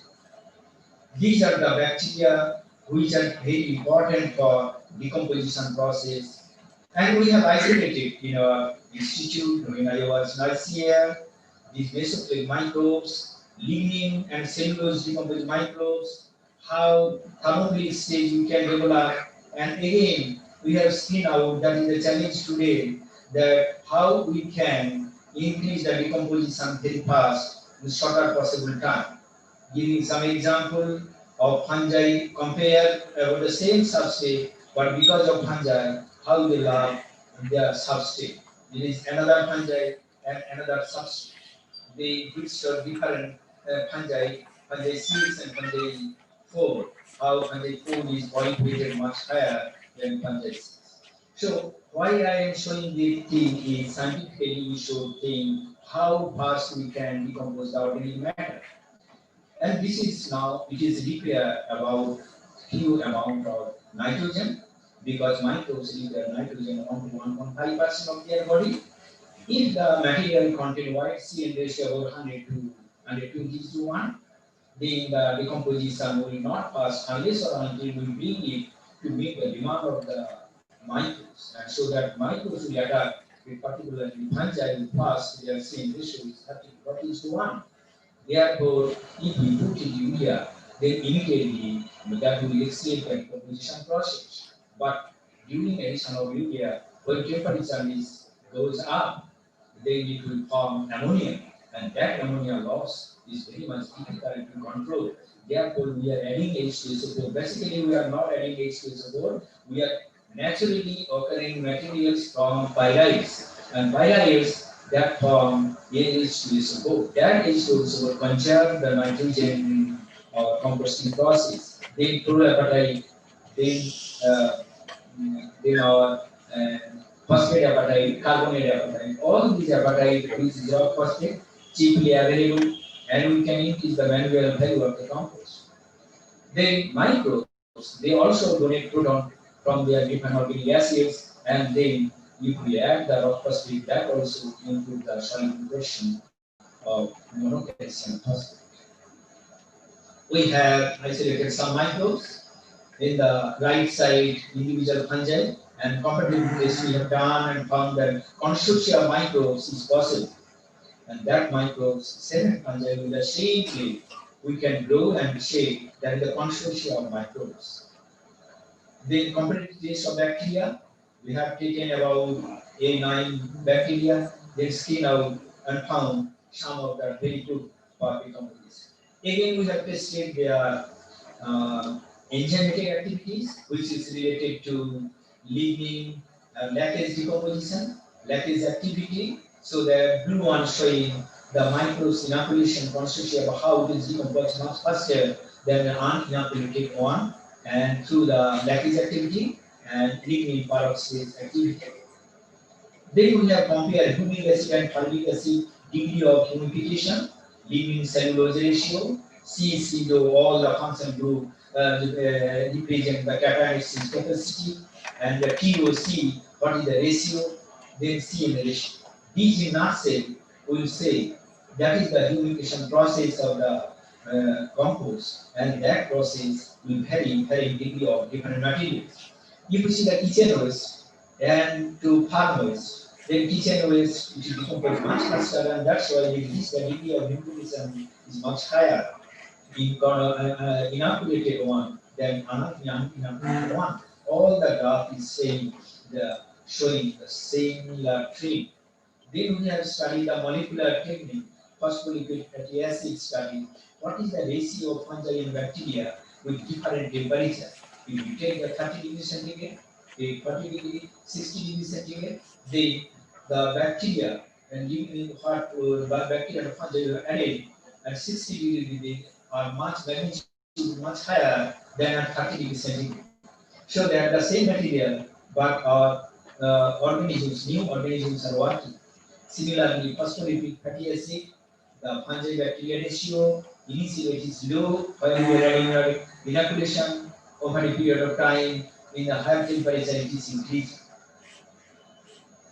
So we not say, we brought one conclusion that unification process, we must see what is their stability and maturity indices. The parameters which is reflected here, that is very important. And these parameters, CC, TOC, then the restriction, which is called stability, then water soluble, carbohydrate, carbon, TOC, Ta, or CN ratio. One side see the optimum value, and another you see our measure of the observed value. Of course, biodiversity index is not coming up to the mark, and that's why all other parameters I consider very much important for compost humidification process. Then another is heavy metal. The material should contain low heavy metal, and if it is permissible limit, then maximum concentration what we are showing here, that is for arsenic, cadmium, and last one is zinc 500. So that Bureau standard has taken our all parameters, and it is now people are using all of our country. Then from this study, whether the technology is viable, feasible, and sustainable. So we have got 4 technologies. In my experience, the first research at Indian Institute of Soil Science ICR, I have found that in-situ decomposition, phosphosulfonite compost, bioreactor development, which can shorten the period of decomposition very fast. Then family manifesto compost. All I am showing over here for feasible of the technology for farmers or end users. And our material or microbial consortia, the 4 we have developed. That consortia, the biowaste help for humidification process for above ground biomass. Now above ground biomass, again we are coming, when we put into the soil, then what will happen to soil biodiversity and keep soil alive? For that, we must understand the organic carbon which is coming through organic matter. One example in atmosphere carbon dioxide is there, so that photosynthesis, plant is there, plant decompose, micro to microbes and soil organic matter. So that is all about that. Inorganic pathway, carbon dioxide, carbonic acid, and the various base is there, and for inorganic carbon. The inorganic carbon is very much important when we are talking about physical properties important of the soil, but soil organic carbon, where the soil can improve by mediated through microbes and maybe supply nutrients. That's why it is very much important. And sensing model developed by Ramesh Chand, there are three important tools, that is active pool of carbon, passive pool of carbon, and slow pool of carbon. These carbon pools is important in soil carbon studies. Next is soil organic functioning. These pools, the time frame turnover period is much higher in slow and passive. So when we talk about carbon sequestration, nutrient storage, last two is very much important. Thus, in carbon cycle, three pools, biota, atmosphere, and soil organic carbon, we must maintain the equilibrium through photosynthesis, through respiration, decomposition, and humidification. If quantity, what we are showing 100 petagram carbon per year and incubation 10 petagram carbon per year. If the equilibrium is disbalanced, that means a global carbon change improve, or that means that global warming is possible. So the three points maintain is very much important and it's a challenge. Regarding carbon sequestration point of view, physically protected carbon is very much important, chemically complex, and biologically stable, decay-stable. So if anybody quantify these three groups regarding the carbon sequestration, then in soil, how they could improve, we'll talk about that. Storage equilibrium soil organic carbon. That is very important, and that model developed by B.H.U. 1994. Left side L by D is equilibrium 1 liter addition or decomposition. If any organic matter we will see in soil over a period of time, then we will see liter addition and decomposition. In the pristine soil, it is there. So the natural condition is disturbed by our cultivation or latter. So after 5 years, extensively it is decreased. So L by D will come less than 1. Over a period of time, it went in the lower level of equilibrium. A by D is equal to, of course, it is 1, but it is lower level. Over a period of time, again it goes three directions: degradation, degradation, or sustain. So degradation N and P, that means going and going down of soil organic matter, what we showed in our previous slide. And when we add FIA plus NPK, then it is increasing. But NPK, that will take more time. The magnitude between NPK plus FIN, that is now much heavier. Therefore, repeated organic matter addition or new organic matter addition only help for first restoration of the soil. I would say carbon sequestration is already started 30, but unless or until it will come the new equilibrium, how will you say that soil organic carbon coming the sequestration? Say for example, one soil carbon 0.4, unless or until 1.5, but 1.4 something positive, we cannot say this sequestration. So those who are working on carbon sequestration, they must know this type of exponential model, and that will give the actual information. And see my experience and the data where we have studied in Akola, Bhatisar. In Bhatisar, this exponential model we have implemented and found N, NP, NPK, the initial value to new equilibrium value, and the steady state value how it is coming less.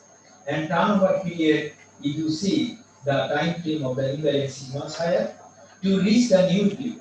See the steady state carbon and initial carbon, and then turnover period. That means NPK plus FIM to add its soil, that will take 2.4 years to reach the new equilibrium. It is 15 years study. So after 15 years, it will stop to an addition of the organic matter from your compost, from your poultry manure, from any sources, then if we stop it, suddenly we lose our new equilibrium.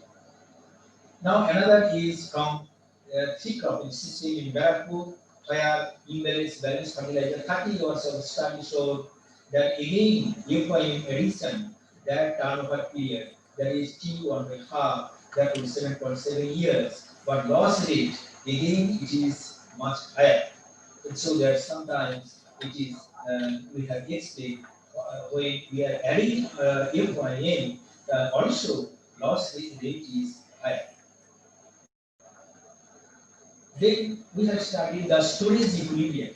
How much amount of inflow outflow of carbon will apply in the soil to reach the new equilibrium. So different studies show that soybean wheat system in Pakistan it will take about 888 kg per hectare per year. But if you see the Ranchi soil, that will take 5 ton per hectare per year. And in Barakpur soil also, that means this study indicated that to reach the new equilibrium, outsource of organic matter is very much important to retain the storage equilibrium. So again, quickly look into the active pool of carbon which are present in soil. Then I have compared insecti soil and verticel. They are NPK and NPK added.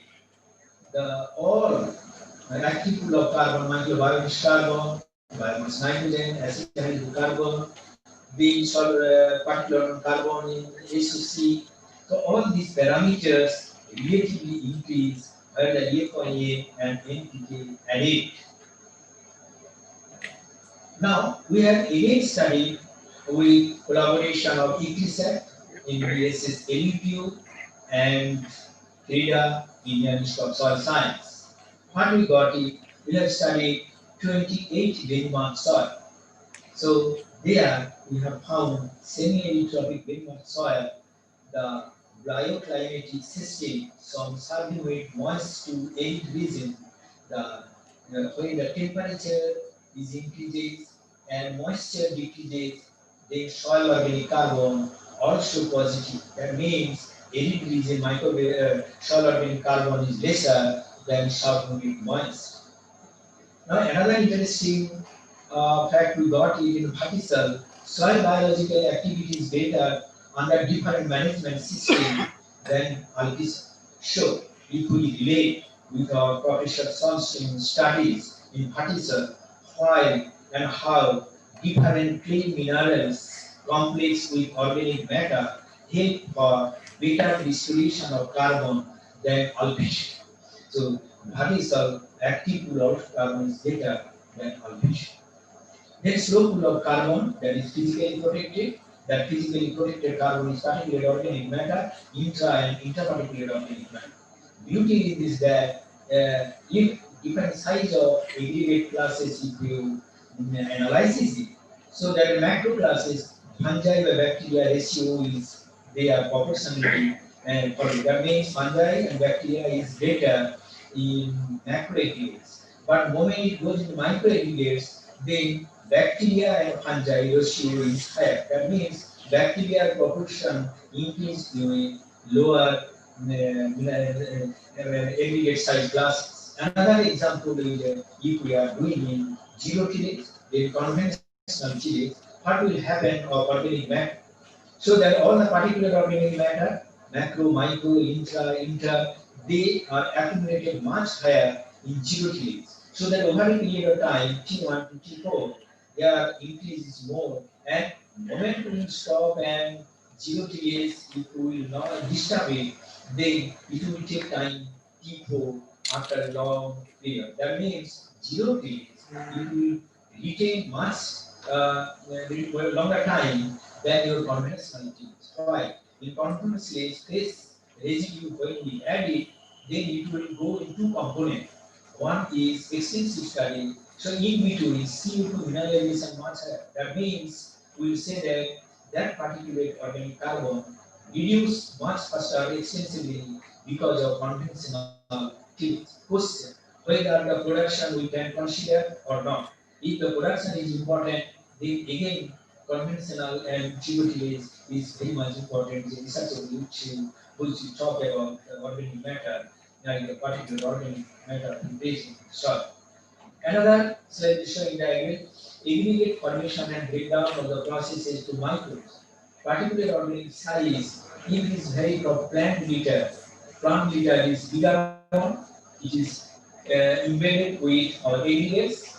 When it is gradually decrease the microbial action, then organominerals it will take time, and that microbially derived carbon is retained in soil for a longer time. If you study the microscope, electron microscope study, then you will see in soil all the microbes, like the bacteria, the fungus or actinomycetes, they look like that. And they produce huge amount of polysaccharides. And that polysaccharides help for aggregate stability. If we go for aggregate stability improvement, where we go? Either we can think about the zero tillage, or we can think minimum tillage, we can think about the conventional tillage. At the same time, we will think about our production, which is sustainable. Not only think about just zero tillage or minimum tillage, must think about our production and conventional skill. So these are the important issues, and we have studied the particular organic matter, how it can retain with that pool, and we have also published it. And polysaccharides also improved by microbial action, and particular organic matter also contributed better where the polysaccharides is there.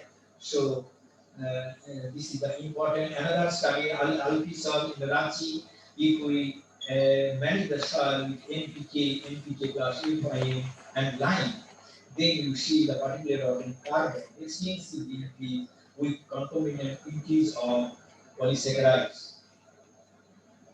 Then, sorghum wheat system in Pakistan, the polysaccharides in Pakistan also, that is including life action of particular organic carbon or having particular organic carbon is extensively increased. We increase the best management option, integrated nutrient management option, while we are adding organic matter. NPK, the good for beta decomposition, root biomass, and yield of the crop. So the yield is proportionally increased, the root biomass also increases, and that may contribute retention of particular organic carbon, and that newly organic matter will also increase, but not significantly, always improve. Then, if we increase the temperature for decomposition process, what will happen? Very interestingly, if we change the temperature 25 to 45 degrees centigrade, then Q10 value of A 25, 35, and Q10 B that will increase. But when we see this study, that we can bring the conclusion that the resistance pool of carbon also decomposes. The earlier theory was there. No, the recalcitrant pool never decomposes, but activation of energy due to increase of temperature, functional diversity of microbes change extensively. What community was there in 25, the 45 degrees centigrade, another community developed, and thus decalcitrant organic matter is more temperature sensitive under elevated temperature due to complex molecule having slower decomposition rate and higher activation energy. Similarly, different aggregates we have compared and found aggregate size when it is decreased on 0.5 to 1053 millimeter or 53 micrometer, so that the rate of mineralization decreases, not 10 or 24, so that it is hardly few percentage. Temperature induced enzymatic activity may be cause of microbial community improvement. Being the time to basic food. Question is, which soil carbon retention is more? So, Professor, again I can recall Professor Sant Singh, he told in 30 soil clay surface and amount of clay, type of clay, and nature of clay, all these in 30 soil, alpha they are going to compare what result today we are getting. We can salute him for his basic concept The carbon sequestration in vertical is greater than artificial or in safety. While again another study, the Fourier transform infrared spectroscopy, that different nutrient management not extensively significant for their functional variation group variation in the unique substances than value. So that value plot is much higher than the all other treatment. That means that we are extensively losing all the function aging in the nucleic acid. Microglially mediated stable carbon we need to study so that bromelain is a bioprotein in acetyl glucosamine when protein is there. The mediated to microbes, particularly polysaccharides, come from bacillomycetes, vascular fungi, that protein retain in soil longer time. And protein we have studied under different aggregates. Aggregate size will decrease the bromelain content in soil. Then bromelain content not decrease with size and management. NPK plus FYM will be added. NPK plus FYM is greater bromelain content than your NPK. So that we can highlight that organic matter addition, bacillomycetes improvement, bromelain content, and more for carbon sequestration point of view. CO2 fixing organisms or cyanobacteria, chemoautotrophs, these series of autotrophs, they may fix carbon dioxide from atmosphere. And that is the basic mechanism. Carbon dioxide and carbon, how will enter cytoplasmic membrane, microbes. Again, the weight is reduced by addition of carbonic anhydrase enzyme, then by the rate of CO2. And during that time, ribulose biphosphate high carbon molecule form PG, phosphoglycolate compound. So that is the mechanism, basic mechanism of microbes. That is so under different soil that Rubisco enzyme in artificial is relatively higher and bromelain also because of the cropping system, because of the type of soil. And phytolin contain artificial grassland is there. That means I have done that one in Australia. So that what we highlighted here, that different cropping system, different vegetation, different soil, the biological activity varies. Soil carbon sequestration under different nutrient management system. So I will talk about that. Different cropping system, rice wheat, maize wheat, soybean wheat system. Then if you see where we are adding FYN, carbon sequestration under different soil, and because of time frame is less, and that's why I am quickly going to that. The different cropping system, the agroforestry system, carbon restoration is more. I have studied it under meter cropping system, carbon restoration is more, and soil enzyme activities, we can use them as an indicator of soil quality, and that improved by the addition of organic matter. Biogeometric mean of enzymatic activities can be improved by addition of moisture and by addition of organic matter. So, FYN addition with nutrient management aim for better soil alignment and protect our soil biodiversity. In front of us is a lot of challenge how we can improve the food and production. And if you don't manage the soil by burning of fumigation, manure, crop residue, all these three they begin on hypothetical information that farming, of course, it can improve the carbon storage, manure in between, but crop residue always less retention of humans. So that is the researchable issue what Professor Sant Singh said, that in clay surface, if it is decreased, then organic matter content will be low. Soil it occupy with catalytic capacity, it higher the CEC, they will occupy larger area, the pesticide, herbicide, fertilizer, and then we are adding too much from residue, from manure, from charcoal, from compost. So that also occupies some area, and it can extend not all because it is also decomposed. Therefore, it is difficult to improve the carbon storage in the utilization form in soil. That is very important researchable issue. How we can improve this carbon unified material in soil. Conclusion: I brought it in a nutshell. Above ground biomass unified organic matter, heterotrophic mesophily and thermophily microbes play significant role. Below ground microbes is a driving force for transformation of carbon and nitrogen pool. Active pool of carbon is a sensitive indicator of soil health. Soil enzyme is a good indicator of soil health. Specific microbes play significant role for accumulation of recalcitrant pool of carbon. And future research.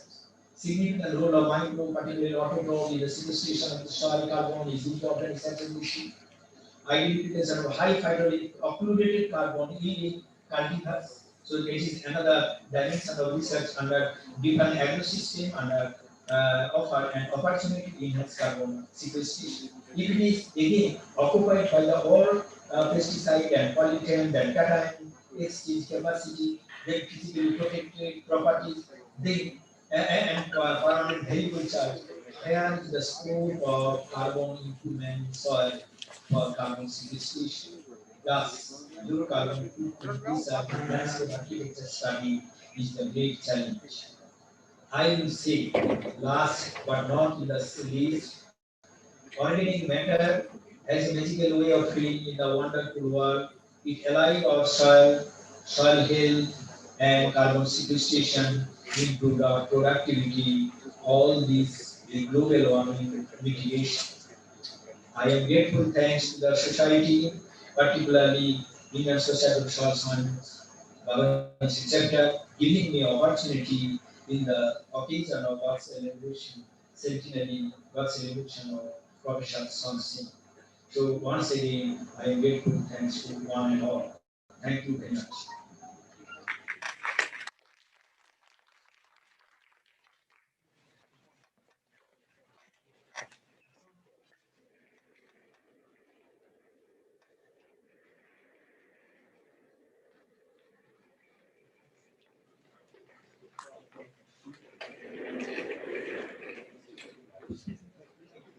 Thank you very much, Nirmal sir, for giving an informative and excellent lecture on past, present, and future of soil organic matter science.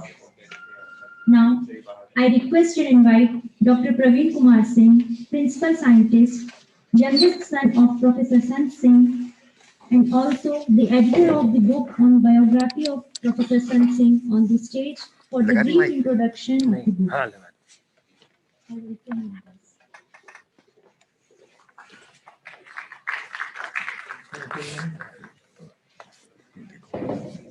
मंच पर उपस्थित विद्वज्जन और hall में उपस्थित समस्त सुधीजन जो अभी तक यहाँ पर उपस्थित हैं, कुछ तो थोड़ा लंबा लेक्चर हो गया तो थोड़ा कुछ लोग बाहर चले गए हैं लगता है कुछ तो खैर। तो जिस साथियों जिस पुस्तक की आज यहाँ पर विमोचन होना है वो उसको मेरी जीवन यात्रा का नाम पिताजी ने दिया था, लेकिन वो क्योंकि उनके समय रहते नहीं छप सकी तो अब उसका नाम थोड़ा सा परिवर्तित हो गया है। लेकिन जो ये मेरी जीवन यात्रा है वो कोई कहानी नहीं है उसको, बल्कि एक यात्रा वृत्तांत है। यात्रा वृत्तांत तो कहानी में फर्क ये होता है कि यात्रा में आप जो देखते हैं जैसा घटित होता है वैसा वहां पर आप उसको उपस्थित कर देते हैं।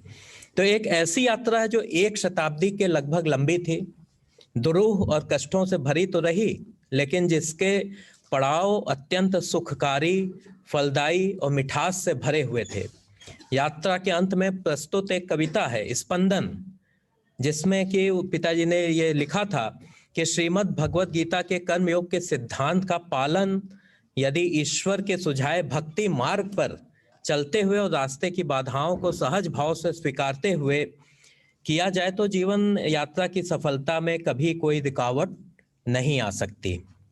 डॉक्टर संत सिंह जी, मेरे पूज्य पिताजी की जीवन यात्रा का आरंभ स्वतंत्रता प्राप्ति के पहले हुआ। शैशव काल गांव की गलियों के अभावों और शहरों में स्वतंत्रता आंदोलन के प्रभावों से ओतप्रोत तथा युवावस्था नवोदित भारत के अडिग अखंड विश्वास और संभावनाओं के वातावरण में व्यतीत हुई एवं प्रौढ़ावस्था शैक्षिक प्रशासनिक मार्गों पर पूरी की गई। इस 100 वर्षीय यात्रा का अंत कितना फलदायी रहा, यह आप लोग उस पुस्तक में आराम से पढ़ सकते हैं। बाहर आपको पुस्तक की प्रति भी मिलेगी।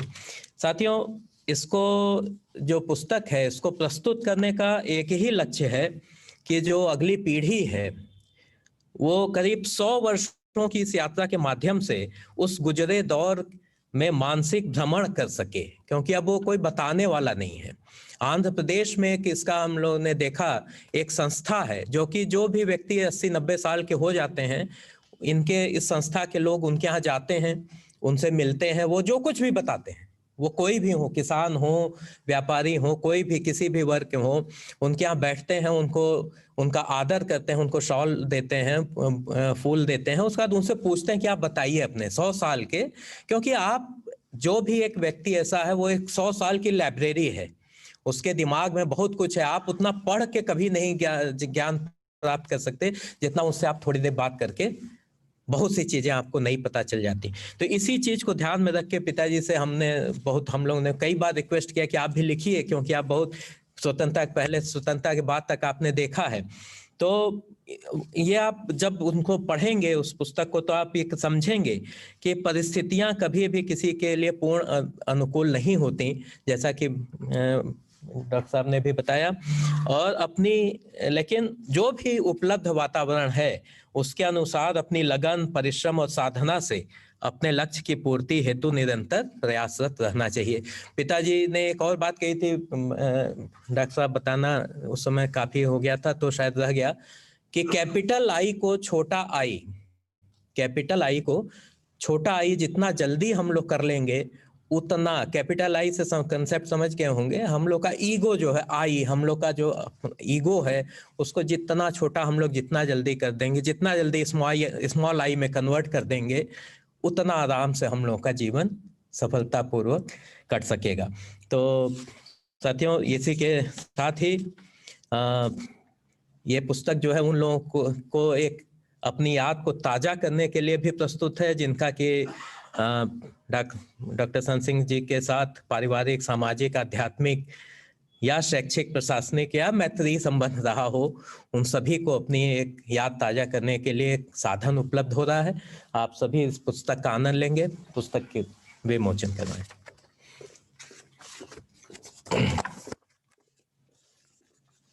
आदरणीय निदेशक महोदय पुस्तक का विमोचन कराएंगे।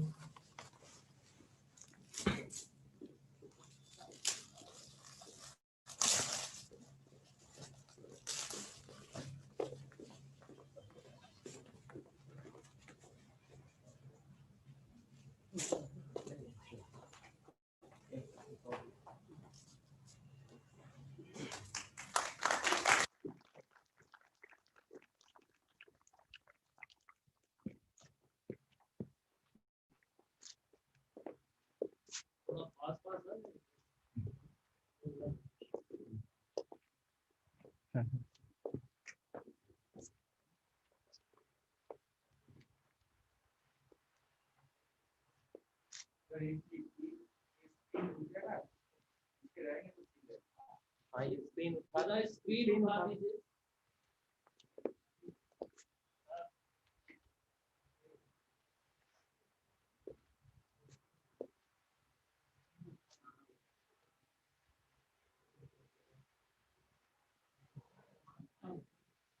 तो आप लोग स्क्रीन पे भी आ रहे हैं।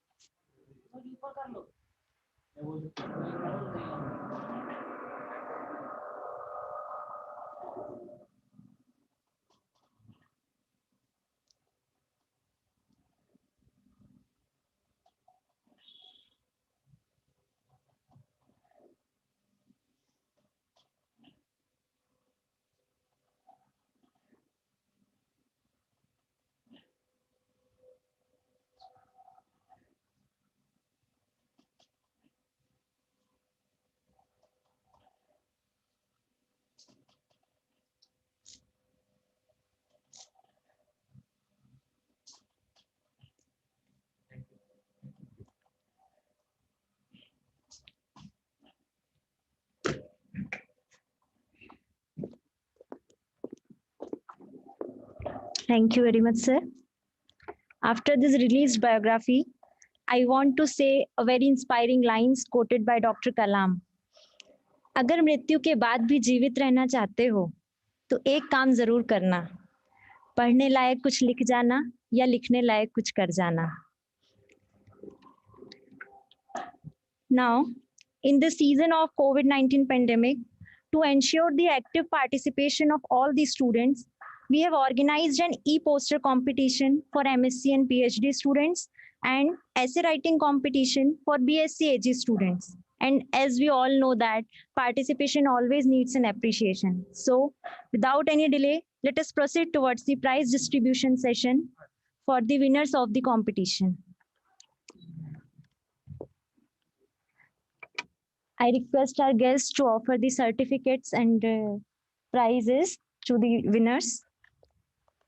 For essay writing competition, first prize goes to Gajraj Meena, B.Sc. AG.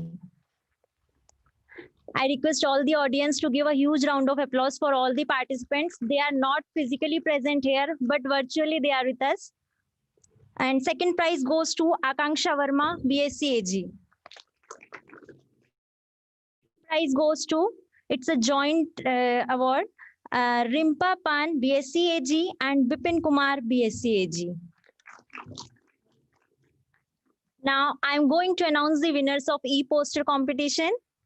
And first prize goes to Shubhadeep Paul, Research Scholar, Division of Soil Science and Agricultural Chemistry, Indian Institute of Agricultural Sciences, New Delhi. And second prize goes to Mukta Rani, Research Scholar, Department of Soil Science and Agricultural Chemistry, Institute of Agricultural Sciences, B.H.U. A huge round of applause for her.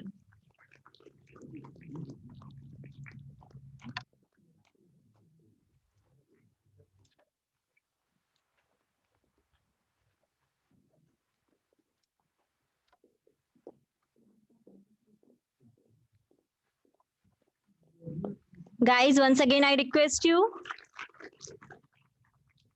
And the third prize goes to Tushar Kanta Behra, Research Scholar, Department of Soil Science and Agricultural Chemistry, Institute of Agricultural Sciences, B.H.U.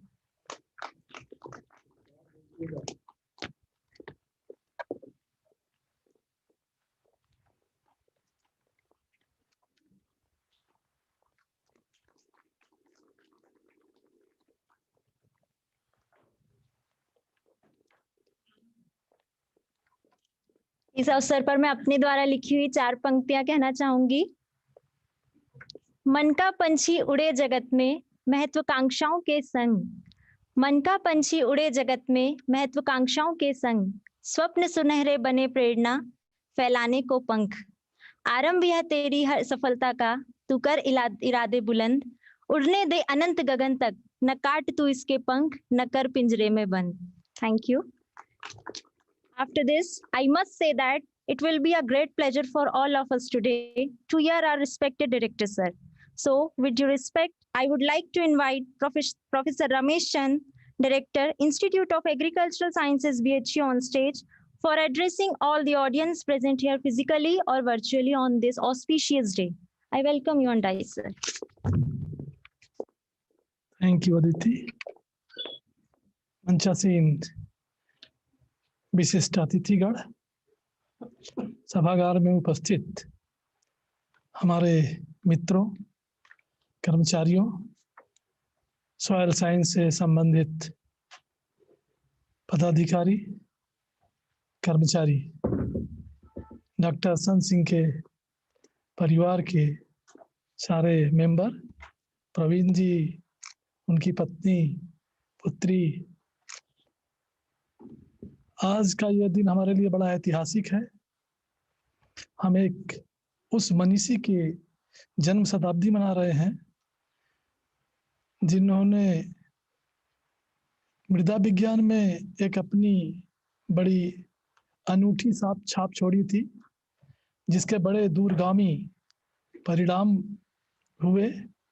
और जो छाप उन्होंने organic matter की, जिसको हम लोग जीवाश्म कहते हैं, छोड़ी थी, आज वो एक बड़ा ही विवाद का और एक विषय बन चुका है कि सॉइल में जीवाश्म की मात्रा कम हो रही है। प्रधानमंत्री से लेकर के एक साधारण किसान तक बोलता है। हम जब भी मीटिंग में जाते हैं तो हमें ऑर्गेनिक मैटर की बात कही जाती है, क्योंकि वो इतना, जब उनका शोध कार्य जिसको मैं अभी सुन रहा था, मुझे बहुत कुछ उसकी इतनी साइंटिफिक जानकारी नहीं थी कि मिट्टी का रंग कैसे होता है और ये रंग बदलता कैसे है। रंग के बारे में जो मेरी अपनी जानकारी थी कि कलर स्पेक्ट्रा होता है, आरबीजी से ही सिर्फ आता है, लेकिन कितने लाखों मिलियंस एंड ट्रिलियन कलर्स बनते जाते हैं जब उसके माध्यम में बहुत सारे कंपोनेंट जहां से वो रिफ्लेक्ट होता है या पास होता है, तो डिफरेंट तरह के कलर आते हैं। उन्होंने एक बहुत बड़ी बात को सॉल्व किया।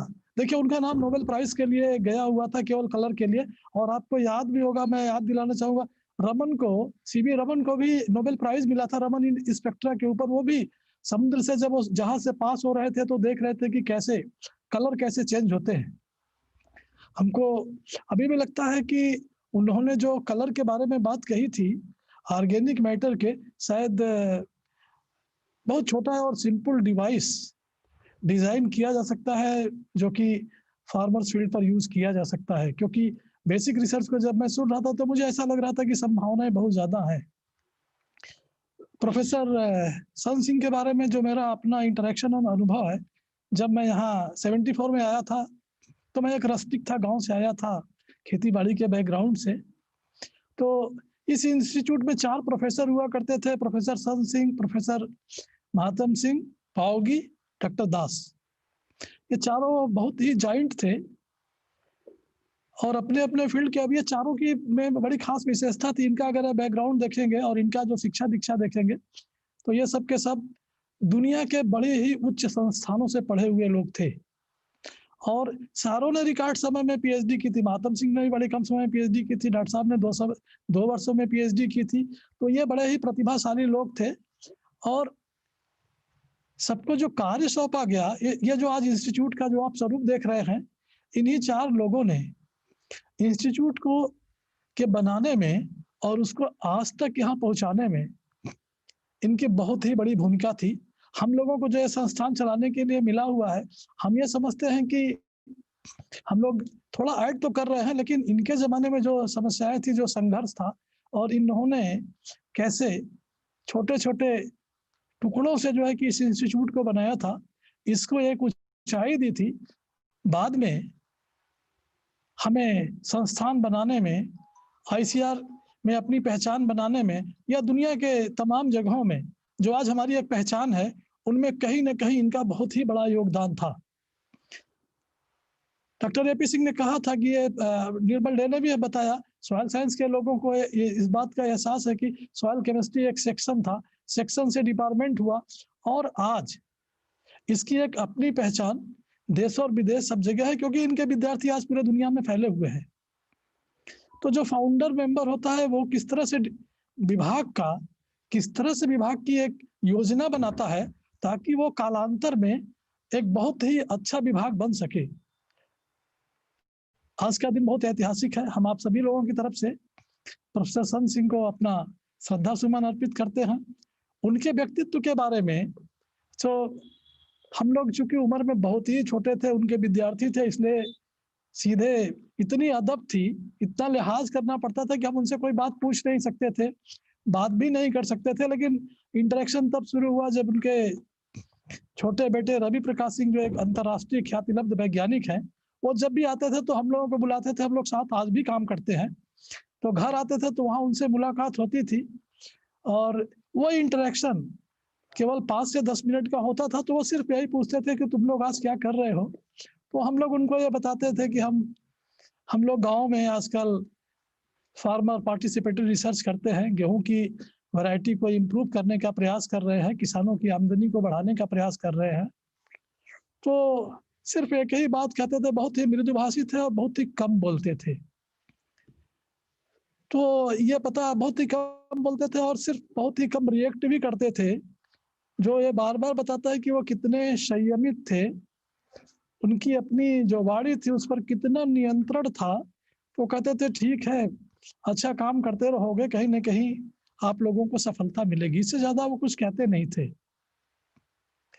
10 सालों के बाद शायद वो रहते तो बहुत ही प्रसन्न भी होते कि जिन चीजों के लिए उन्होंने कहा था, हम लोग कभी उनसे कहते थे कि अभी हम लोग जीरो टिलेज पर काम कर रहे हैं, और जीरो टिलेज अब 1 लाख से ज्यादा हेक्टेयर में फैल चुका है। उससे और भी इम्प्रूव टेक्नोलॉजी, सरफेस सीडिंग आ गई, जो उससे भी ज्यादा एरिया में फैल चुका है। किसानों को आज फायदा होना शुरू हो गया है। बहुत सारे प्रॉब्लम जो सॉइल से रिलेटेड है, हमने डॉक्टर I.Ag.Sc. सिंह को भी उसमें शामिल किया, और बहुत सारे अभी अधूरे सवाल हैं जो सॉइल साइंस विभाग से हमेशा रहेंगे, क्योंकि आज की जो कृषि है कल की नहीं है। आज की कृषि पर बहुत तरह के राष्ट्रीय और अंतर्राष्ट्रीय दबाव हैं।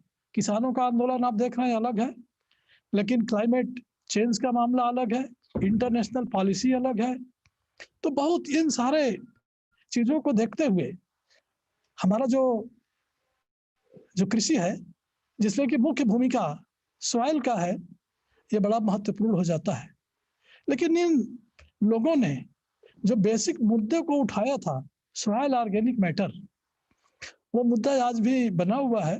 उन्होंने उसमें कुछ दूरी तय करके और हमें काफी कुछ ज्ञान दिया, लेकिन हम उसको कैसे मेंटेन करने जा रहे हैं और कैसे उस पर भविष्य में काम कर रहे हैं, ताकि हमारी, मन्ना साहब ने कहा, हमारी सॉइल सस्टेनेबिलिटी कैसे होगी, हमारा फ्यूचर फूड प्रोडक्शन सिस्टम कैसे होगा, और हम जो किसानों का लाइवलीहुड है, जो सबसे इम्पोर्टेंट है, उनकी रोजी रोटी, हम उसको कैसे निश्चित करने जा रहे हैं। ये सारी समस्याएं पूरे एग्रीकल्चर की है, जिसमें सॉइल साइंस की बड़ी मुख्य भूमिका है।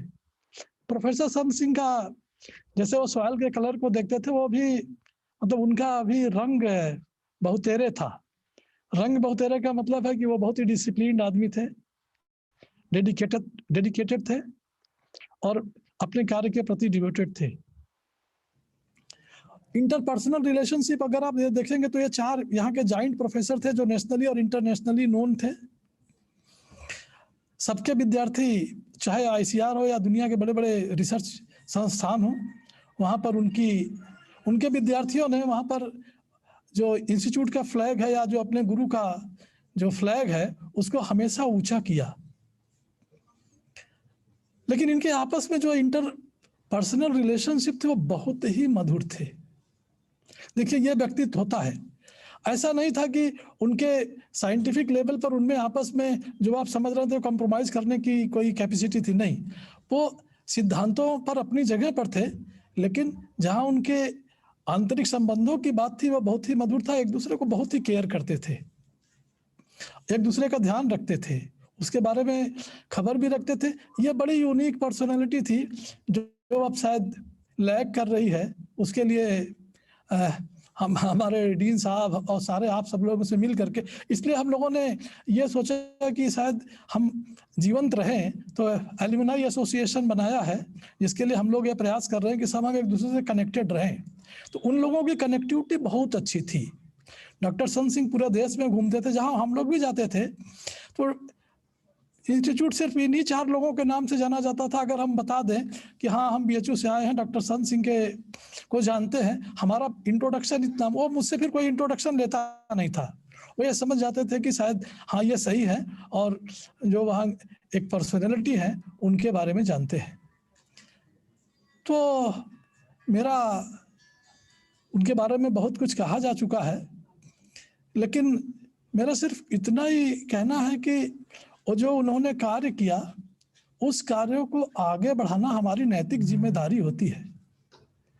इंस्टीट्यूट में बहुत सारे काम चलते हैं जो एडहॉक की तरह से चलते हैं। वो इसलिए एडहॉक की तरह से चलते हैं कि गवर्नमेंट के परियोजनाएं होती है, हमें कहा जाता है कि ये काम कर लो, समय खत्म होता है, काम बंद कर दिया जाता है। वो एक जिम्मेदारी है, लेकिन कुछ नीतिगत जिम्मेदारियां हमारी हैं। जो संस्थागत रिसर्च है उसको हमें पूर्ण रूप से करना पड़ेगा। तो मुझे ये लगता है कि सॉइल साइंस के जो लोग हैं, एटलीस्ट ऑर्गेनिक मैटर के ऊपर, जिसके ऊपर उन्होंने काम किया था, जिस पर हमारी एक लीड है आज के दिन में भी, एक कोई नेशनल सेंटर या कोई आई मीन से स्पेसिफिक कोई सेक्शन बनाएं या उसके लिए फंड इकट्ठा करें कि BHU ऑर्गेनिक मैटर के ऊपर एक नेशनल सेंटर बनेगा, एडवांस सेंटर बनेगा, ताकि हम इन जो पीछे के रिसर्च और परंपराएं हैं उनको आगे बढ़ा सके। उसमें हमारा जो डायरेक्टरेट है इसमें पूर्ण सहयोग करेगा। प्रोफेसर संत सिंह इस इंस्टीट्यूट कॉलेज, तब ये कॉलेज था, फैकल्टी था, उसके डीन भी रहे। तो उनका एक प्रशासनिक अनुभव, आप उनकी पर्सनालिटी को देखेंगे तो उन लोगों के ज़माने में उन लोगों ने बहुत सारे पदों का सृजन करवाया यूनिवर्सिटी से। डिपार्टमेंट एक्सपैंड हुए, फैकल्टी को बढ़ाया गया, कुछ नए विषयों को जैसे एक्सटेंशन है, डेयरी है, इन सारे विषयों को यहाँ पर समायोजित किया गया ताकि पूरे एग्रीकल्चर को एक समग्र रूप से, एग्रीकल्चर शिक्षा को समग्र रूप से विकसित किया जा सके। तो वो इन लोगों का एक कंट्रीब्यूशन था। उन्होंने जो जो जो डीन का पद था उसको बड़े ही बखूबी उसका निर्वहन किया और इंस्टीट्यूट में जो डिफरेंट ये विभाग थे उसको ऐड किया। तो एज ए एजुकेशन प्रशासनिक वो काफ़ी सफल रहे। जहाँ तक उनका एक सामान्य व्यक्ति और सामान्य जीवन का संबंध है, वो बहुत ही सामान्य व्यक्ति थे, बहुत ही सामान्य थे। उनके अंदर, प्रवीण ने कहा ना, कोई ईगो नहीं था। हमें याद है जब यूनिवर्सिटी ने एंट्रेंस एग्जाम शुरू किया तो ये रिटायर्ड प्रोफेसर लोगों ने एक ग्रुप बनाया और यूनिवर्सिटी के गेट के सामने उन्होंने एक लिखा हेल्प डेस्क। उस हेल्प डेस्क में ये सारे लोग वहाँ बैठते थे और आने वाले जो दूर दराज गाँव के बच्चे थे जिनको यूनिवर्सिटी के बारे में जानकारी नहीं होती थी, ये लोग वॉलंटरली वहाँ बैठते थे और बच्चों को गाइड करते थे कि आप लोगों का कॉलेज, लॉ कॉलेज है तो ये कहाँ पर है, पूरा दोनों पालियों में आते थे, बैठते थे, गाइड करते थे, बच्चों को आराम से उनके डेस्टिनेशन तक पहुंचाने का काम करते थे। तो आप ये बिल्कुल ही समझ सकते हैं कि जहाँ तक साइंस की बात है वो अपने चरम पर थे, जहाँ बिल्कुल ही सेवा भाव है वो बिल्कुल ही डाउन टू अर्थ थे। तो ये पर्सनैलिटी होती है। मैं और उनके बारे में ज़्यादा कुछ कहूँगा नहीं, क्योंकि प्रवीण जी ने जो किताब दिया है उसमें तो उनका सारा व्यक्तित्व है। बकिया मैंने जो अनुभव किया ये मेरा अपना खुद का पर्सनल अनुभव था, अपना एक जजमेंट था उनके प्रति, जो मैंने उनको देखा था, समझने की कोशिश किया था। मैं इन्हीं शब्दों के साथ एक बार उनको पुनः अपना श्रद्धा सुमन अर्पित करता हूँ और आशा करता हूँ कि उनका जो ये व्यक्तित्व है, उनके जो कार्य हैं, हम लोगों के लिए प्रेरणा के स्रोत होंगे। हम उससे आगे बढ़ने का प्रयास करेंगे और जिससे हम अपने अस्तित्व को और अपने कार्यों को अच्छी तरह से पूरा कर सकेंगे। धन्यवाद।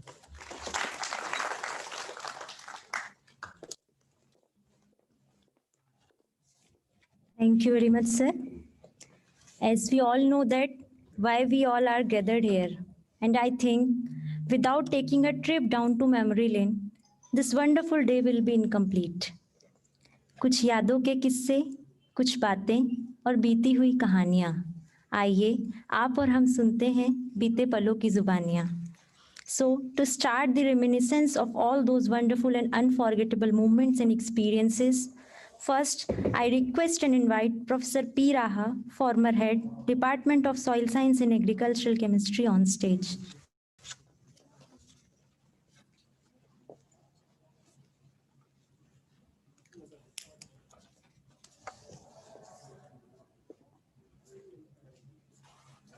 I welcome you on stage, sir.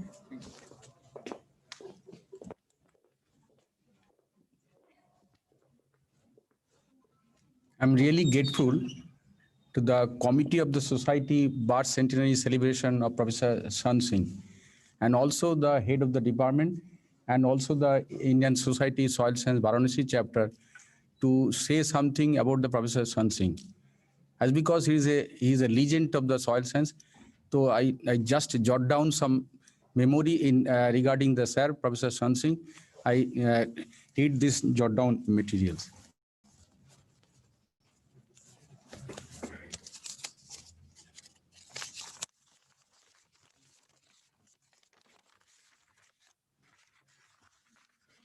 I first heard about Professor Sant Singh, the legend of soil science, during my postgraduate days.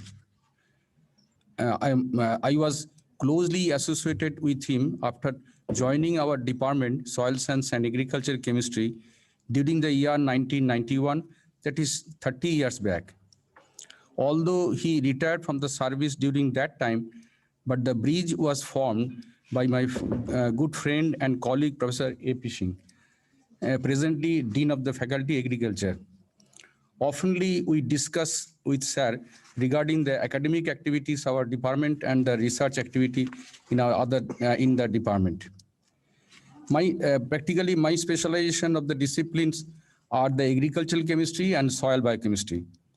When I was in charge of the department library, I have gone through some PhD and one DSc thesis of the student Professor Sant Singh. The theses are mostly on soil biochemistry, that thesis. One of the importance is that research work regarding the soil biochemistry was dark or black coloration of the soil, which was first published in the Journal of Soil Science, 1954, the volume 5. The biochemistry of the role, the biochemistry of the role of humic acid on black coloration was in detail explained in the proceedings of the 12th International Congress of Soil Science during 1982 in book form named as Managing Soil Resources to Meet Challenges to Mankind, Part 1. This is the two-part, it is the Part 1. In between the two decades, that is 1960, that is a first work on this black coloration or dark coloration soil, and 1980s, that is the first details publication on the soil black coloration or dark coloration. He was invited by Swedish Royal Academy of Science to submit his proposal for Nobel Prize in the year 1970 for the subject chemistry. But the work is going on, still going on. Because the show chalna chahiye, तो इसीलिए हम लोग सोचे है to honor his research work. We, the faculty member of this department, are also continuing this research of this area, that is that biochemistry of soil organic matter, both in basic and applied areas. Professor A.P. Singh and myself have published some international national paper on the application of potassium humus, particularly on the rice crop and some vegetable crops. Professor De, presently now the head, and Professor Ghosh have contributed on the fractionation of soil organic matter in long-term fertilizer trial in different areas of India. Professor S.K. Tiwari, Professor R.C. Tiwari, Professor S.K. Singh, Professor Surendra Singh, and also the Professor Sharma is working on the utilization and management of organic waste, particularly the sewage sludge in our department. And Professor B.R. Moria, Professor Jadov, and Professor Dr. Rakshit have highlighted their research on soil organic matter improvement through application of different microorganisms. So thus we salute our legend and pathfinder, Professor Sant Singh, for his great vision of the importance of soil organic matter research since 1950s onwards. And I hope our next successor, or myself also, will also continue the same research on organic matter. And there's a lot of work also still going on organic matter, both in basic and applied science. I think this is the time we salute you, Sir Professor Sant Singh, and we still continuing the research. But naturally, we continue the research in a very good manners, in a team manners, as because our director is also supported us. That I think this show must be going on, as because the soil organic matter is the most important component for our next generation, or the soil civilization. That's why I salute him, as because that time his thinking in 1950s, the organic matter important. That's why presently the people thinking same thing, the soil organic matter and soil organic matter. So we can think it again, this work, how to formulate this soil organic matter. Particularly now this generation is the spectroscopy generation. Naturally we can modernize this laboratory for the spectroscopy laboratory to the solid organic matter. Thank you again, the committee and the Society of the Soil Science Varanasi chapter and the department for coming me from that platform. Thank you all the audience. Thank you so much, sir.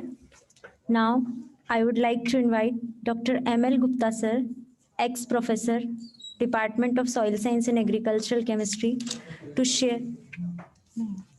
Okay, sorry. I would like to invite Dr. Subhash Chandra Singh, alumni of the department.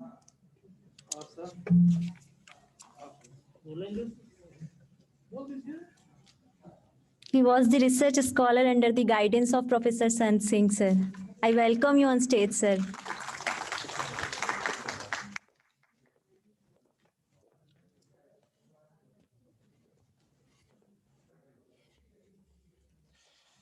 मैं अपने doctor साहब को श्रद्धांजलि अर्पित करते हुए 100 साल पूरे हुए इनके वर्षगांठ को माननीय अध्यक्ष महोदय, डीन साहब, प्रोफेसर महोदय और छात्र और छात्राएं, मैं डॉक्टर साहब के साथ MSc 72 में आया था और 78 तक मैं साथ में काम किया उनके सानिध्य में। मुझे आज भी उनकी बातें याद रहती हैं। जब शुरू में मैं आया था तो मैं भी ग्रामीण अंचल से आया था और आता था और पढ़ के चला जाता था। एक दिन क्या हुआ, मैं निकल रहा था, साहब का टाइम होता था 2 बजे जाने का, तो गाड़ी चढ़ने के पहले वो हमें देख लिए। पोर्टिको से अपने बद्रीनाथ उसमें थे चपरासी, उनसे बुलवाया कि जाओ बुला लो। बुलाया मुझे, अपने चेम्बर में ले गए। वहाँ पहले तो मुझे थोड़ा नाराज हुए कि ऐसे ही पढ़ोगे, आओगे जाओगे। फिर बाद में उनकी एक बात मुझे आज भी याद रहती है। उनका वो सब था, नाचे गावे तोरे तान, उसी की राखे दुनिया मान। उस दिन के बाद से साहब मैं उनके साथ बराबर लगा रहा। पायराइट स्कीम आई, उसमें एक हमारे सीनियर साथी थे, उन्होंने ज्वाइन किया था, डॉक्टर उदय नारायण सिंह, परंतु उन्होंने बीच में ही 2-4 महीने बाद ही छोड़ दिया था और वो इकोनॉमी डिपार्टमेंट में चले गए थे डॉक्टर महातन सिंह के साथ। मैं MSc कंप्लीट हो रहा था। फिर आप लोगों ने, डॉक्टर भरत सिंह साहब थे और लोग थे, बात हुई तो डॉक्टर साहब ने कहा कि इस काम को सुभाष को दे दिया जाए। MSc मेरी कंप्लीट नहीं हुई थी, तभी हमको बुलाया गया, कहा कि ये कर लो थीसिस पूरी, इसके बाद पायराइट पर काम करो। और साहब मैं डिफरेंस प्लेसेस पर उनके अंडर में काम किया और उनके सानिध्य में काम करने का बहुत बढ़िया मौका मिला। डिफरेंट प्लेसेस पर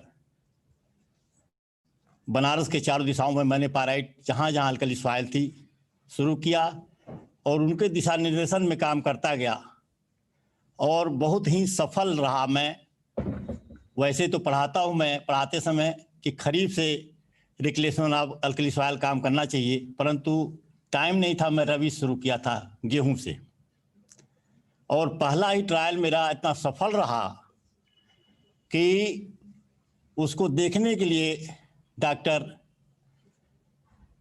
भोमला साहब, ICR के ड्यूटी डायरेक्टर जनरल और विभिन्न प्लेसेस से लोग आते गए, देखते थे। जहां कुछ नहीं होता था वहां डॉक्टर साहब के दिशा निर्देश में जो काम किया मैंने, बहुत सफल रहा। डॉक्टर TN जग्गी जो डायरेक्टर जनरल था पायराइट का इंडिया लिमिटेड का, वो मुझे बहुत चाहने लगा कि आप इधर चलिए उधर चलिए, परंतु साहब ने कहा नहीं, तुम्हें अपने काम से काम रहना चाहिए, इनके साथ नहीं लगना चाहिए। और उस काम पर यूपी गवर्नमेंट में सब्सिडी मिली थी पायराइट को और बहुत सफल काम रहा। और 78 तक आज मैं जो भी हूँ उन्हीं के दिए हुए आशीर्वाद का फल हूँ और मैं फल फूल रहा हूँ। आज भी मैं स्वस्थ हूँ और उनके दिशा निर्देश पर काम कर रहा हूँ। चलता हूँ, रिटायर हो गया, 10 साल हो गया मुझे, परंतु अभी भी मैं उन्हीं के क्रियाओं पर, उनके बताए हुए बातों से ही कार्य कर रहा हूँ। यही मेरा सौभाग्य है और यही धन्यवाद। मैं सबको धन्यवाद, और आज मैं इस बात का धन्यवाद जरूर दूंगा कि आप लोगों ने मुझे याद किया। बहुत बहुत धन्यवाद।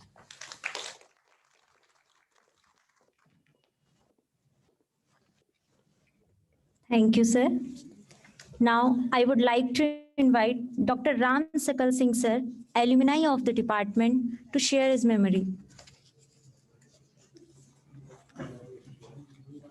I welcome you, sir.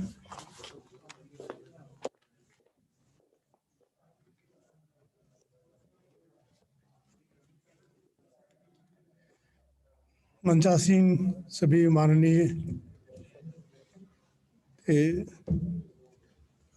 और अतिथिगण और सभागार में सभी उपस्थित डॉक्टर प्रोफेसर संत सिंह से जुड़े लोग, सबका मैं धन्यवाद करता हूं। और जिस हमें उद्देश्य से यहाँ पर आए हैं, एकत्रित हुए हैं कि प्रोफेसर संत सिंह साहब के कार्यों को हम उनको एक बार फिर से स्मरण करें और उनके बताए हुए चिन्हों पर हम आगे रिसर्च में उन्नति करें। वैसे तो मैं डिपार्टमेंट में 85 तक था, यहाँ पे यहीं से MSc, AG और PhD किया।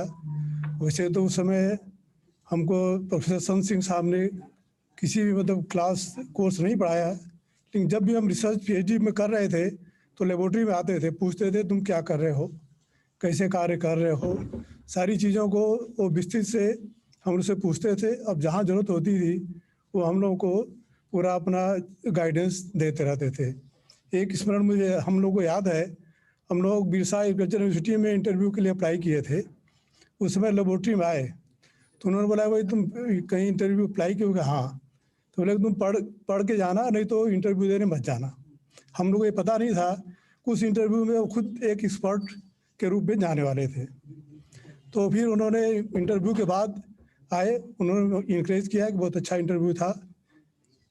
तो इस तरह से उनका व्यक्तित्व था, जो भी जैसे भी था सबको गाइडेंस देना, सबको इंकरेज करना, ये उनकी विशेषता थी।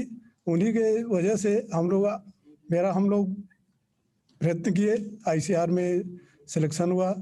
हम काफ़ी मतलब अन्य जो विभाग है, हमारा विभाग था मृदा सर्वेक्षण एवं भूमि उपयोग नियोजन ब्यूरो, तो उनके कार्यों को जब हमने पढ़ा, पहले तो जो सॉइल कलेक्शन के बारे में हम लोग को कभी कभी वो बताते थे, लेकिन हम लोग उतना ध्यान नहीं दिए। जब मैंने लिटरेचर में देखा ब्लैक सॉइल का जो बोमा से लिखा हुआ है, उन्हें रिव्यू किया है, उसमें इंडिया से इन्हीं डॉक्टर प्रोफेसर संत सिंह साहब का ही रेफरेंस बार बार कोट होता है। तब हमको ज्ञान हुआ कि वो कितने महान व्यक्ति थे और कितना अच्छा उन्होंने कार्य किया था, जो कि अपने कंट्री से केवल उन्हीं का साइटेशन होता है। तो इतनी हमारी जो स्मरण है, हम उतना ही हमें का ध्यान है। बाकी आप सबका आभार हमको यहाँ पर बुलाने के लिए और अपना एक्सपीरियंस शेयर करने के लिए। एक बार फिर आप सबको धन्यवाद और आभार।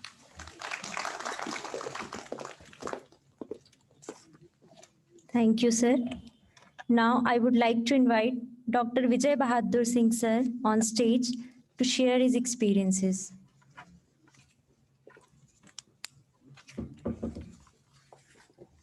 I welcome you on stage, sir.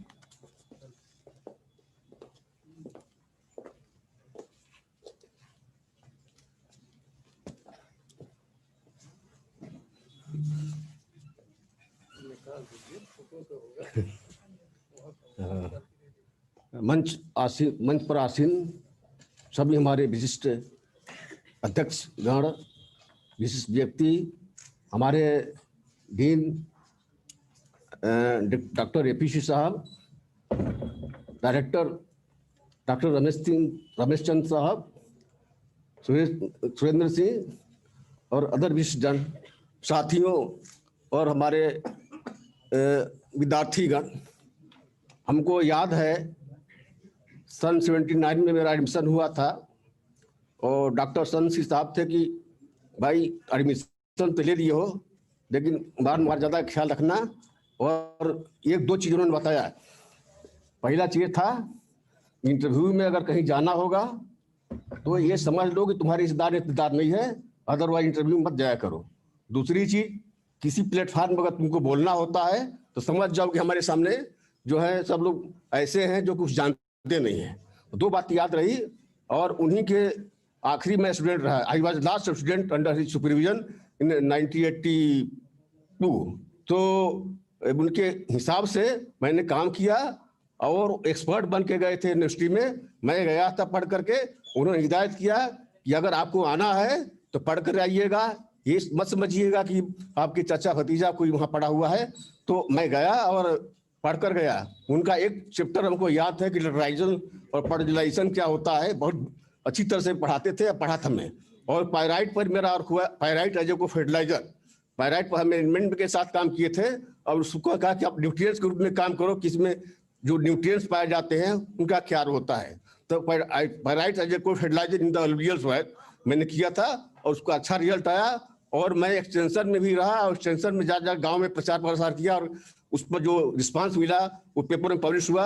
और डॉक्टर साहब को दो बातें याद रही कि तुमको अपग्रेड करना है तो दो चीज हमेशा याद रखना, वो आज भी याद है कि किसी प्लेटफॉर्म पर बोलना होता तो पढ़कर जाओ और समझ जाओ कि हमारे सामने वो लोग कुछ नहीं जानते हैं।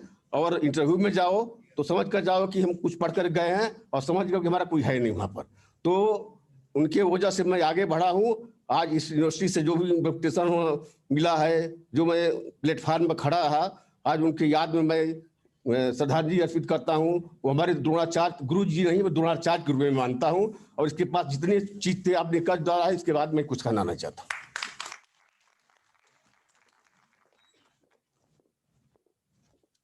Thank you, sir.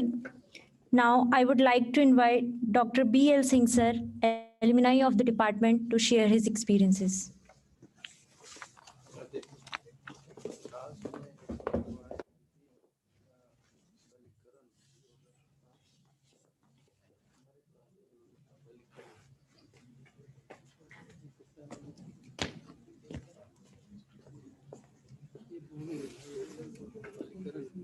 मंच पर आसीन सभी विद्वतजन एवं हाल में बैठे सभी प्रबुद्ध वर्ग और डॉक्टर साहब के परिवार के सदस्यगण।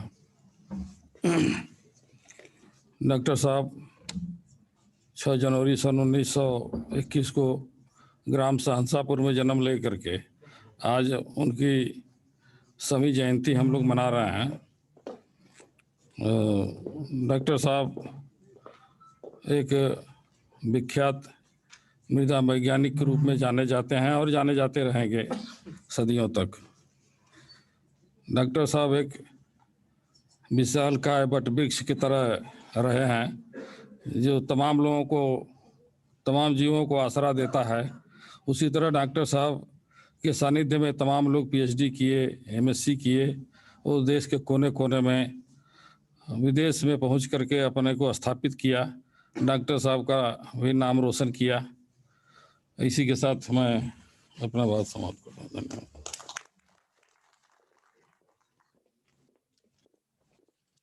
Thank you, sir.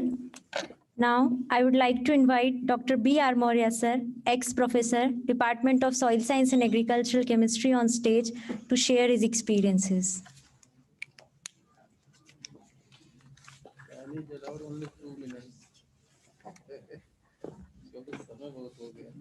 I welcome you on stage, sir.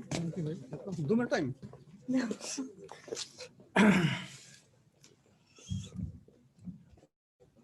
मंचासीन विशेषजन, सभागार में बैठे हुए श्रेष्ठ जन एवं प्रिय साथियों, विद्यार्थियों, आज जिस महान विभूति की सेंटेनियर सेलिब्रेशन के लिए हम यहाँ पे उपस्थित हैं, पहले तो उनको हमारा सशक्त नमन और उनके चरणों में मैं अपना श्रद्धा सुमन अर्पित करता हूँ। बहुत सारी बातें कही जा चुकी हैं। प्रोफेसर संत सिंह और मेरे बीच तो एक केवल टीचर टाट का ही संबंध था, और अपने टीचर के बारे में कितना कहा जाए ये कहना संभव नहीं है।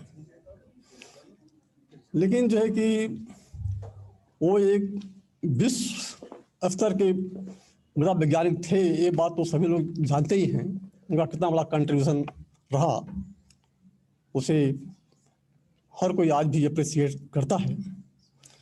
लेकिन एक महान वैज्ञानिक होने के अतिरिक्त उनके और बहुत सारे रूप थे, जिसके बारे में हल्का सा हमारे डॉक्टर महोदय ने जो है कि हिंट किया था। अपने जीवन के प्रारंभिक काल में वो तो एक बहुत ही अच्छे विद्यार्थी रहे, फिर साइंटिस्ट हुए। केवल उन्हीं कार्यों में लगे हुए थे। प्रोफेसर सुभाष जी यहाँ बैठे हुए हैं, ये जो है कि उनसे जुड़े हुए पूरी एक इंसाइक्लोपीडिया है। जितना इनको उनके बारे में आइडिया है शायद हम में से किसी को नहीं होगा, क्योंकि ये उनके साथ बहुत क्लोज जुड़े हुए थे। तो एक वैज्ञानिक होने के साथ साथ समय आते आते वो एक बहुत बड़े सोशल वेलफेयर में भी काम करने लगे थे। वो सामाजिक कार्यों में भी अपने को वो लगा चुके थे। और यही कारण रहा कि कहीं भी जाएं एरिया में, कितनी दूर पर जाएं, डॉक्टर साहब को जानने वालों की कमी नहीं थी, क्योंकि सबके लिए कुछ न कुछ इतना काम किया करते थे जिससे लोग प्रभावित थे। और एक टीचर के रूप में जब कभी भी हम लोग उनसे मिले व्यक्तिगत रूप से या क्लास में, जैसे रामचंद्र सिंह लक्ष्मण ने कहा, जो कि हम लोग भी आजकल नहीं कर पाए, एज ए हेड उनका ये रूटीन था कि अपने चैम्बर में जाने से पहले वो लैब में घूमते थे। या तो चैम्बर में जाने से पहले सवेरे घूम लिए, नहीं तो उनका रूटीन था कि ऑफिस बंद होने के पहले हर लैब में जरूर घूमते थे वो, और जा करके हर एक विद्यार्थी से क्या कर रहे हो, क्या प्रॉब्लम है और ये क्यों कर रहे हो, ये सारे क्वेश्चन जो है कि वो करते थे। और उसका ये असर होता था कि जितने भी हम लोग थे, हम क्या कर रहे हैं, क्या करना चाहिए, इन तमाम चीज़ों को हम लोग हमारा तैयार रखते थे। तो एक तरह से वो जो है कि रिसर्च की एक्टिविटी को जो है कि इम्प्रूव करने के लिए, कार्यशैली को इम्प्रूव करने के लिए उनका एक प्रेशर था जो कि बहुत अच्छा था। और वो जो है बराबर कहा करते थे कि डेली पढ़ो, रिसर्च स्कॉलर हो। इसका मतलब नहीं केवल जो है कि आपको काम करना है, आपको पढ़ना भी है, डेली पढ़ो, कुछ ना कुछ पढ़ो। क्यों कि रिसर्च के साथ साथ कहीं भी जाओगे पढ़ाई ही काम आएगी। और मैं आपको बता दूं कि एक चीज जो हमसे कई बार उन्होंने कहा कि एक बुक है soil condition and plant growth by Russell, वो इसको बोलते थे कि ये बाइबिल है। अब ये बाइबिल क्यों है, तो क्यों वो बोलते थे वो, जब उनका तो हम लोगों ने एमएससी में क्लास भी किया है। बीएससी वाला क्लास तो डॉक्टर साहब का जो है कि हम लोग सर के ऊपर से निकल जाता था जब पढ़ते थे वो क्ले मिनरोलॉजी, क्योंकि वो हम लोग का वो लेवल नहीं था कि हम लोग चीज़ को समझ पाए। लेकिन धीरे धीरे चीज़ें मालूम हुई कि डॉक्टर साहब क्या बता रहे थे, जो कि हम लोग उस टाइम समझ में नहीं आता था वो। क्योंकि ये रसल की बुक एक ऐसी बुक है कि जो कि प्रैक्टिकल बेस्ड उसमें इंफॉर्मेशन है। तो ये बोलते थे कि रसल की बुक बाइबिल इसलिए है कि इसमें जो है कि हर चीजें बिल्कुल हर फील्ड के लोगों के लिए उसमें इंफॉर्मेशन है। तो वो इनका जो है कि एक तरह से मार्गदर्शन था।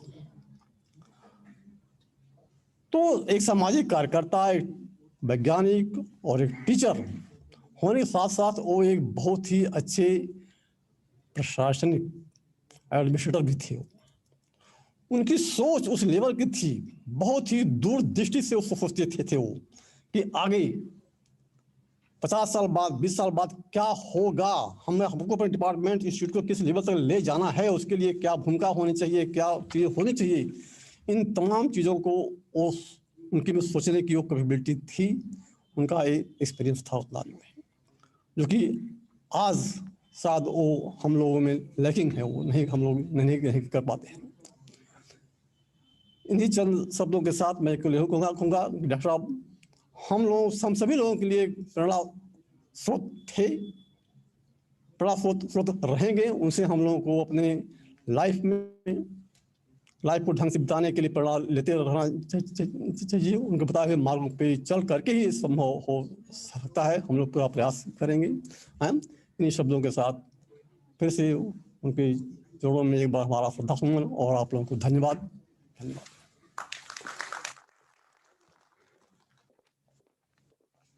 Thank you, sir. As we all are feeling that we are running out of time, so I request our speakers to kindly sum up their views in few words only. Now, I would like to invite Mr. Vidyanath Singh, sir, alumni of the department, on stage to share his experiences.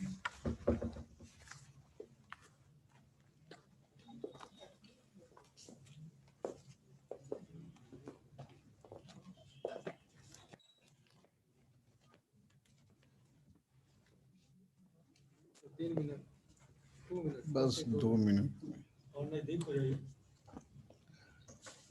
उपस्थित यहाँ पर सभी वैज्ञानिक, professors, student और पूर्व छात्रगण, आज हम लोग प्रोफेसर डॉक्टर संत सिंह की शताब्दी समारोह में यहाँ सम्मिलित हुए हैं। इस बारे में मैं ज़्यादा तो नहीं कहूँगा, बस केवल इतना ही कहूँगा कि मृदा वैज्ञानिक के रूप में यदि ये कहा जाए कि ये भविष्य वक्ता थे, जो आज के पहले 50-60 वर्ष पहले जितना इन्होंने काम किया और जितने इस पर शोध किए, उसके बारे में लोगों को अब पता चलने लगा है कि मिट्टी का लिविंग मटेरियल क्या है और उसके कारण जीवंतता कब तक बनी रहेगी, कब ये मिट्टी समाप्त खराब होने के पूर्ण रूपेण उस अवस्था में पहुंच जाएगी। इसके बारे में आज हम लोग जो सोच रहे हैं, और उसको उन्होंने अपने शुरुआत के ही दिनों में इस प्रकार का दर्शन दिया हम लोगों को। और हमारा आपका, अब हम लोग तो रिटायर हो चुके हैं, लेकिन आने वाली नई पीढ़ियों के लिए मैं बस इतना ही कहूँगा कि डॉक्टर साहब से प्रेरणा लेते हुए उनके इस मिशन को जितना अधिक से अधिक आप आगे बढ़ावें। जिन्होंने बढ़ाया उनको कोटि कोटि धन्यवाद। बस मैं उनसे जो प्रेरणा पाया हूँ, यदि इजाजत हो तो 2 लाइन कविताओं में कह दूं, अन्यथा बस आज इतना ही। डॉक्टर साहब से जो प्रेरणा मैंने पाया वो इस कविता में है। सुख से जीवन बिताना सभी चाहते, दुख से नफरत न करना मेरे साथियों, दिवस जब तक रहे हैं सभी जागते, रात्रि में जागना तुम मेरे साथियों। सुख से दिन से रात्रि की चाहत जब कम है नहीं, सुख से दुख की महत्ता भी कम तब नहीं, दर्द के एक ही चुभते सूल से बनती कविता सरस और मधुर साथियों। सुख से जीवन बिताना सभी चाहते, दुख से नफरत न करना मेरे साथियों। दर्द की चाह में प्यार दरिया बहे, तोड़ देती सिला राह में जो पड़े, तो भी हटना न जिल्लत की बौछार से, कार्य में हो सकोगे सफल साथियों। सुख से जीवन बिताना सभी चाहते दुख से नफरत न करना। मेरे साथियों, अपने कार्य में लगे रहना चाहिए। कितनों भी प्रतिकूल परिस्थितियां आवें, झंझावात में, उनसे लड़ते हुए जो आगे बढ़ता है वही डॉक्टर साहब की तरह जीवंत इस दुनिया में अपना नाम अमर कर पाता है। धन्यवाद। आज आप लोगों ने इनवाइट किया, इसके लिए आप लोगों का भी बहुत बहुत धन्यवाद। Thank you so much, sir, for the beautiful lines. Now, I would like to invite Mr. S.N. Singh, sir, ex-STA, Department of Soil Science and Agricultural Chemistry, on stage to share his experiences.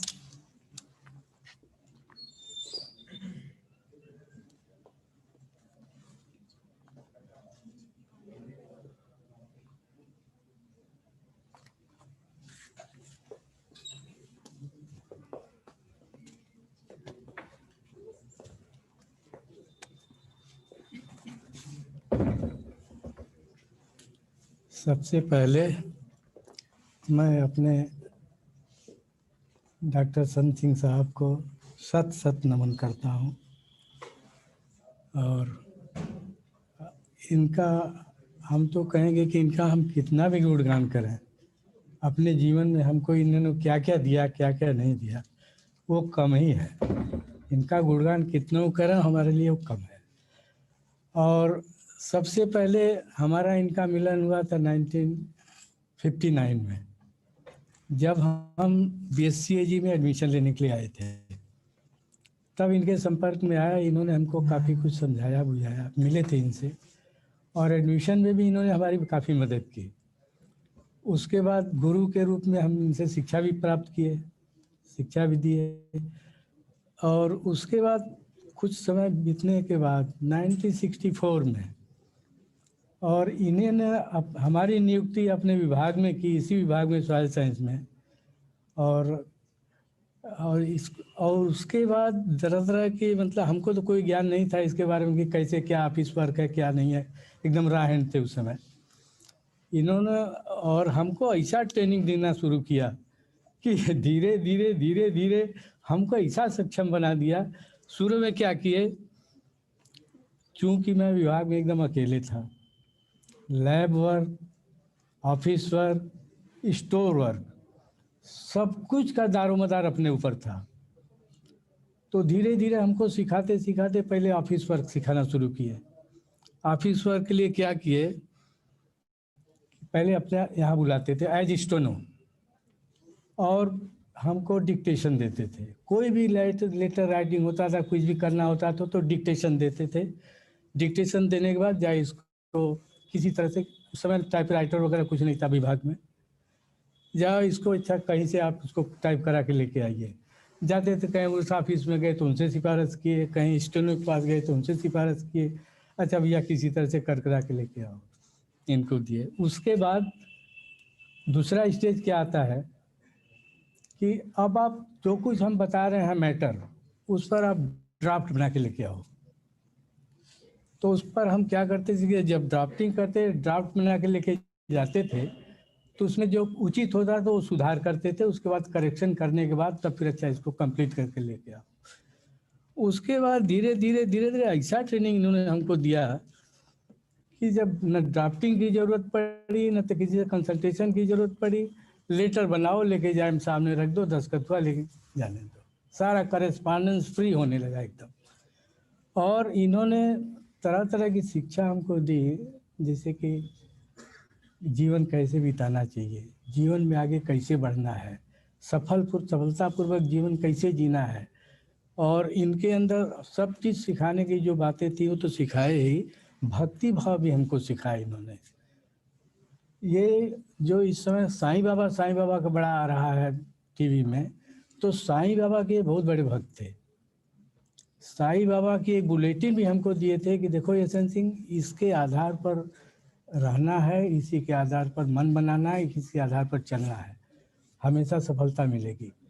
इसके अलावा गीता के बारे में बहुत कुछ बताते थे कि भाई गीता में बहुत अच्छे अच्छे गुण हैं और उस गुणों के बारे में हमको समय समय पर अपने टेबल पर बैठा के समझाते थे, सिखाते थे, बताते थे, और जीवन कैसे जीना है, कैसे चलना है, कैसे क्या करना है, विभाग में क्या करना है, विभाग में कैसे आगे बढ़ना है, उसी के आधार पर हम चले। आज सफलतापूर्वक जीवन अपना हम बिता रहे हैं, बहुत खुशहाल है हमारा जीवन।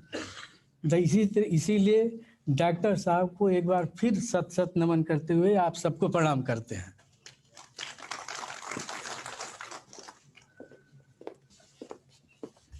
Thank you, sir. Now I would like to invite Professor Surendra Singh, sir, Organizing Secretary of Centenary Birth Celebration of Professor Sant Singh, sir, on stage. कहने को तो बहुत कुछ है, लेकिन मेरे पास समय नहीं है। मैं कोशिश करूंगा कि अपनी बात 2-3 मिनट में समाप्त कर सकूं।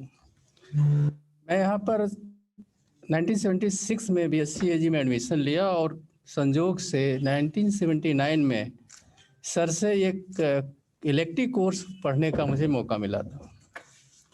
फिर MSc A.G. में वो मेरे सुपरवाइजर हुए। 1981 जनवरी का महीना था और वो रिटायर्ड हो गए। उसके बाद मेरे supervisor late professor Bharat Singh हुए।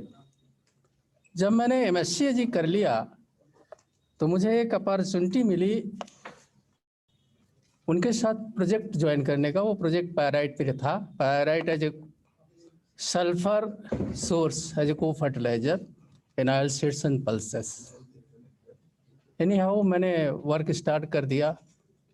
मेरा रजिस्ट्रेशन PhD में नहीं हुआ था। सितंबर 83 में रजिस्ट्रेशन हुआ और मेरे सामने समस्या आ गया कि मैं प्रोजेक्ट में काम करूं या PhD का काम करूं। एनी हाउ उन्होंने जो उनके साथ मैं 4 साल तक वर्क किया PhD में प्रोजेक्ट में, वहीं मेरा PhD का वर्क था और मेरी PhD thesis late professor Bharat Singh के साथ जमा हुई। इसके बाद मैं पायराइट की प्रोजेक्ट छोड़ दिया था। छोड़ने के बाद प्रोफेसर I.Ag.Sc. सिंह उस प्रोजेक्ट को ज्वाइन कर चुके थे।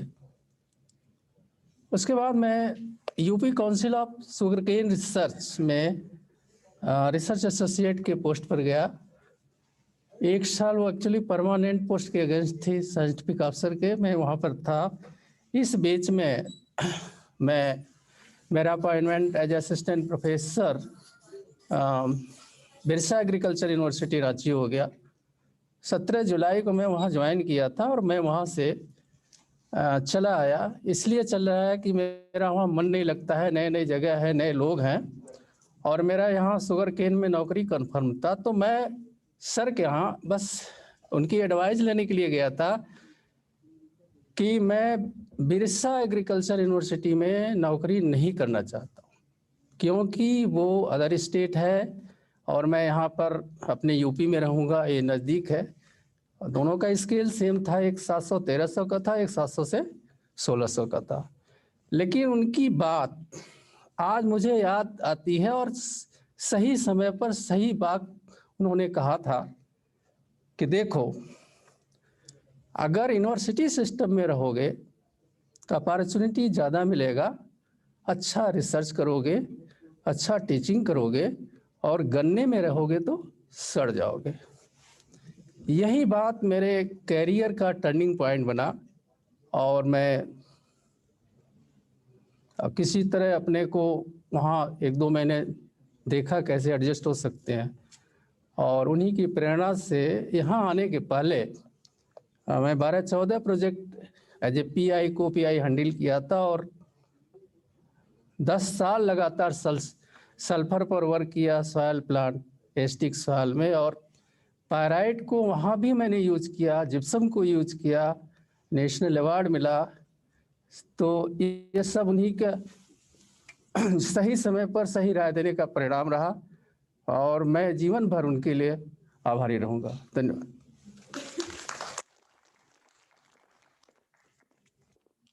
Thank you, sir. We know that due to various restrictions in this situation, many people couldn't attend the program personally, but their good wishes and tribute to late Professor Sant Singh, sir, already reached us in the form of recorded video and audio clips. So I request and invite Professor S.K. Singh sir, Department of Soil Science and Agricultural Chemistry, on stage to introduce our respected and beloved virtual guests. I request technical team to get ready to run all those videos.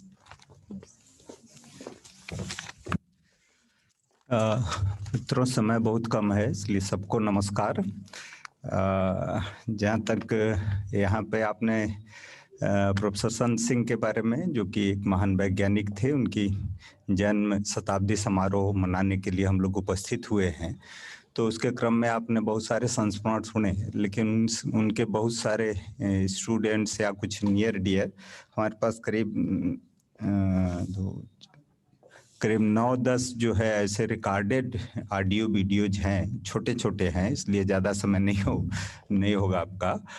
वो उसके बारे में मैं बताऊंगा, तो वो चलाया जाएगा, जो कि आपको उनके व्यक्तित्व के बारे में कुछ और जानकारी देगा। लेकिन जहाँ तक मेरा सवाल है, मैंने 82 में यहाँ पे B.H.U ज्वाइन किया था, तो प्रोफेसर संत सिंह उस समय एमरिटस प्रोफेसर थे यहाँ पे। तो हमारा इंटरेक्शन था, बहुत ही मृदुभाषी थे, लेकिन बहुत ही कड़क प्रशासक थे। उनके चैम्बर में भी जाने में डर लगता था।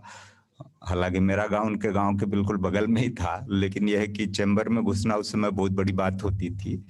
प्रोफेसर बीबी सिंह ने जैसा कहा था कि भाई इंटरव्यू में जाओ तो पढ़ के जाओ, ये मत समझो कि तुम्हारा कोई वहाँ पे रिश्तेदार ऐसा बैठा है। तो ऐसा कई बार ये बात बिल्कुल सही थी। मैंने जब 90 में ARS क्वालिफाई किया, तो जब मुझे नहीं पता था कि डॉक्टर साहब अंदर होंगे।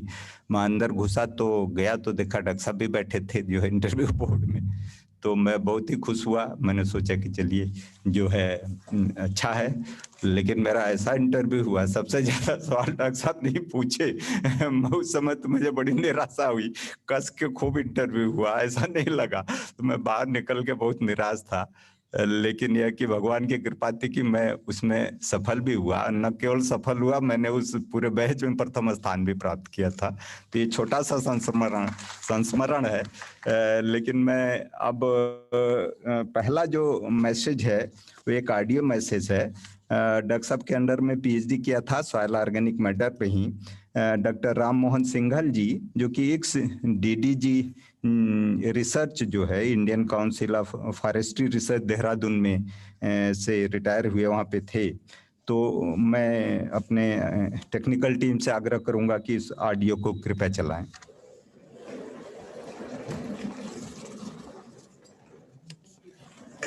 ग्यारहवें अध्याय में गुरु का वर्णन करते हुए कहा है कि गुरु सबके लिए समान करुणा भाव से भरा हुआ सत्य को आश्रय देने वाला है, जिसकी आत्मा शक्तिदायक विचारों से व्याप्त है और जो सबके जीवन को शोक रहित बनाने के रस्म में है। वह जिसका मधुर जीवन है और सरल है, दूसरों को सन्मार्ग और सतोगुणी जीवन पथ पर ले जाने में ही वह संतुष्ट होता है। आज हम जिस महान आत्मा की 100वीं जन्मतिथि मनाने जा रहे हैं, वो वास्तव में उपरोक्त गुरु के गुणों को यथार्थ रूप से चरितार्थ करने वाला है, जिसका अनुभव उनके समीप रहने के बाद ही हो पाता है। मेरा उनसे लगभग 8 वर्ष तक का काफी निकट का संबंध रहा है और मैं दावे के साथ कह सकता हूँ कि जो गुण गीता में एक सच्चे गुरु के लिए बताए गए हैं, वो उन महानुभावों पर अक्षरश चरितार्थ होते हैं। डॉक्टर संत सिंह, जिनको कि अधिकतर लोग खास करके हमारे विद्यालय या विभाग के प्रत्येक व्यक्ति डॉक्टर साहब के नाम से ही संबोधित करता था, क्योंकि उस समय डॉक्टर उपाधि वाले गुरु बहुत कम होते थे। डॉक्टर साहब बहुत ही दयालु प्रवृत्ति के व्यक्ति थे। कभी उनको क्रोधित होते हुए हमने कभी देखा नहीं। हमेशा बड़ी प्यार से बात करना, धीमे स्वर में बोलना, हमेशा भलाई की बात करना उन्होंने अपनाया। कभी भी ऐसा नहीं हुआ कि वो किसी भी शिष्य पर, किसी भी कर्मचारी पर कभी किसी कारणवश भी क्रोधित हुए हों। हमने कभी उनको क्रोध करते हुए नहीं देखा। और जहाँ तक उनकी कृपा की बात है तो उसकी कोई सीमा नहीं थी। हर किसी पर उनकी कृपा बरसती थी। और वो कृपा किस प्रकार की थी वो वही बता सकता है, समझ सकता है जिसने उसका आनंद लिया है। और आज जितने भी शिष्य उनके हैं भारतवर्ष में, भारतवर्ष के बाहर भी, वो उसको महसूस कर सकते हैं कि जो उनके जीवन में सुख, समृद्धि, शांति है, उसका उद्गम कहाँ से हुआ। वो हम शिष्यों के लिए उनकी कृपा ही हम लोगों की उन्नति का साधन बनी। और हमेशा हम आशा करते हैं कि भविष्य में भी उनकी कृपा का हमको आनंद प्राप्त आगे। मुझे याद है कि लोग पेड़ लिखवाने जाते थे, फिर लिखते थे वो तो ऐसे लिखते थे, और शब्दों की संख्या कहते हैं कि कलम तोड़ना, इतना अधिक हर शिष्य की जो उनके पास टेस्टिमोनियल देने जाता था। और यदि मैं सही कहूँ तो उनसे टेस्टिमोनियल की आवश्यकता होती ही नहीं थी। यदि आप कहीं जाते हैं किसी भी समारोह में, इंटरव्यू में, यदि ये पता लग जाए कि आप उनके शिष्य हैं तो अपने आप में एक बहुत बड़ा टेस्टिमोनियल ये हुआ करता था। और वास्तव में देखा जाए तो उनकी लाइफ जो है वही उनका मैसेज थी। वो अक्सर कहा करते थे कि your life should be your message. तुम्हारा जीवन जो है, जीवन जो तुम्हारे कर्मों पर ही आधारित होना चाहिए। और हमेशा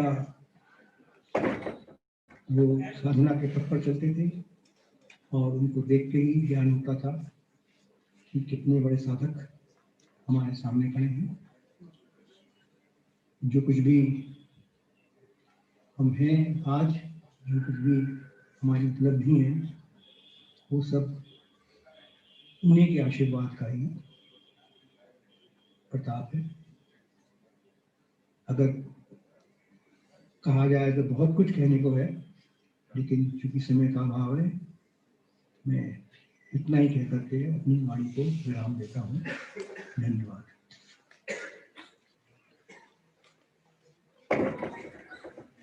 अगला एक वीडियो मैसेज है जो कि डॉक्टर साहब के कलीग प्रोफेसर आशीष तिवारी, जो इस विभाग में एक प्रोफेसर और हेड रहे, उनका है।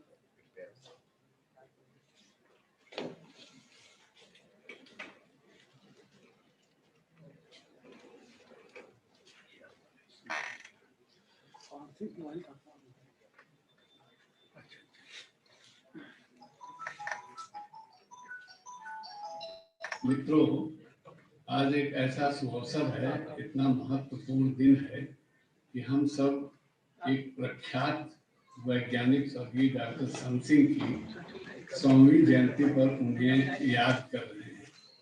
डॉक्टर संत सिंह एक ऐसे मृदा वैज्ञानिक थे जिन्होंने काली मिट्टी के निर्माण और उसके विकास पर बहुत ही अच्छा अनुसंधान किया। साथ ही मिट्टी में पाए जाने वाले जैविक पदार्थों पर भी उनके अनुसंधान में बड़ा योगदान उन्होंने दिया, जो कि आज भी संदर्भ के रूप में उद्धृत किए जाते हैं। मैं उनके साथ विभाग में लगभग 2 दशक तक जुड़ा रहा और जहाँ तक मैं समझता हूँ वो ज़्यादातर ये प्रेरित करते थे कि मिट्टी के मौलिक सिद्धांतों पर अनुसंधान किया जाए। दूसरा उनका एक नज़रिया था कि जितने लोग यहाँ कार्यरत हैं, जो अनुसंधान कर रहे हैं या अध्यापन कर रहे हैं, वो गांव में किसानों को ऐसा सुझाव दें कि मिट्टी बनी रहे, वो स्वस्थ रहे।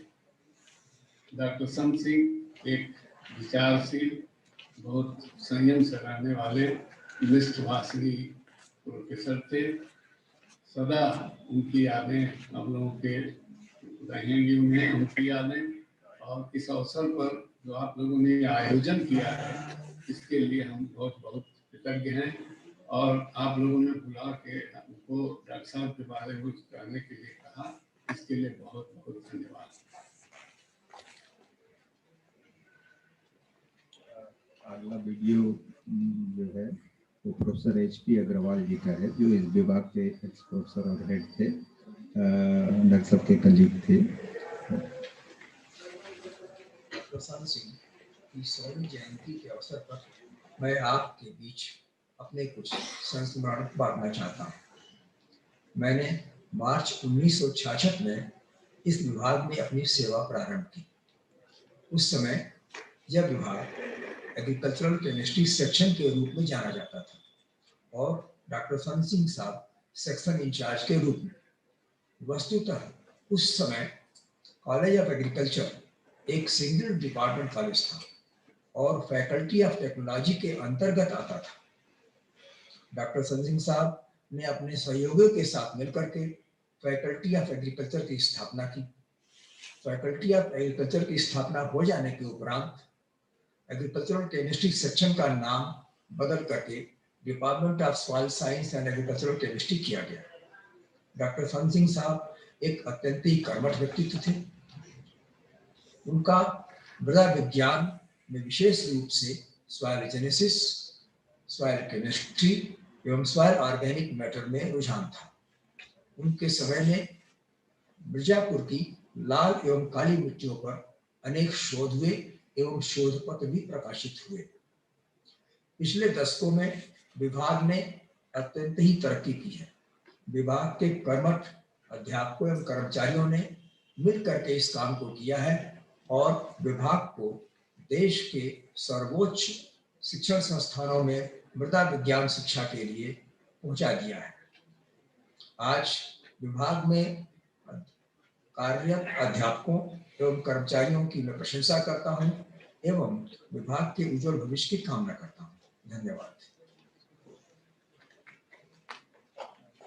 अगला message professor A.K. Rawat ji का है, जो कि इन्होंने विभाग से PhD किया तथा जबलपुर में JNKBB में एक्स प्रोफेसर और हेड थे। Ashok Kumar Rawat, farmer professor and head department of soil science and agricultural chemistry, JNK Ujjwalpur, and did my PhD in 1978 under Dr. C.L. Sanoria and able leadership and patronage of Professor Sant Singh as professor and head. I am very happy to know that Varanasi chapter of Indian Society of Soil Science is organizing Centenary birth celebration of Professor Sant Singh on 6th of January. I wanted to use this opportunity to thank organizing committee, to share my remembrance and to pay my homage and gratitude to Professor Sant Singh.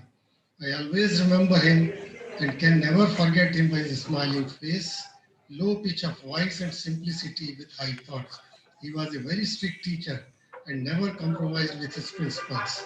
During our student life, we did not dare to enter his chamber without full mental makeup. Over all these, he was a very kind and soft-hearted teacher. I can never forget the golden era of my life during my PhD program at B.H.U with eminent faculty and very delighted leadership of Professor Sant Singh. His scientific contribution to the field of soil science are well known and documented. I am extremely blessed to have him as most outstanding teacher. The shine of his knowledge in the field of soil science spreaded the ray of light among the students and soil scientists of the country and the world. He gave us the tools we need to grow and succeed. He imparted knowledge and skills that we need to become better people. He showed us how to function and thrive in scientific community. Most importantly, he educated us so we can contribute meaningfully to the community of soil science. On this occasion, I would like to pay my tributes to Professor Sant Singh, an exceptional teacher and mentor who lived a remarkable life. Thank you very much.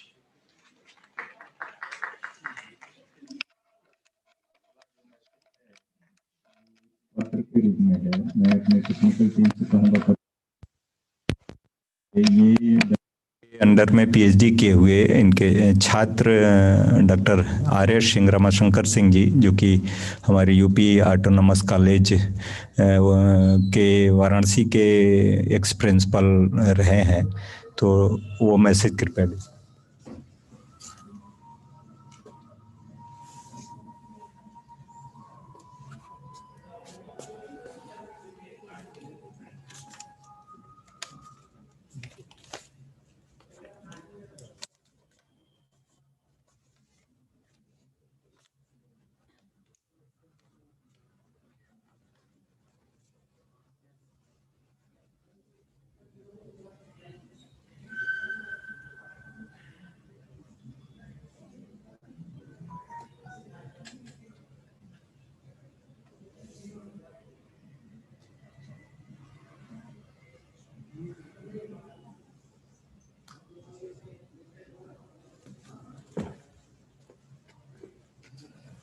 इस कड़ी में अगला जो message है वो doctor Jagdish Prasad ji का है, जिसको कि विभाग के सभी लोग जानते हैं। उन्होंने यहाँ से पीएचडी किया, एक्स प्रिंसिपल साइंटिस्ट और ex president Indian society of soil science भी रहे।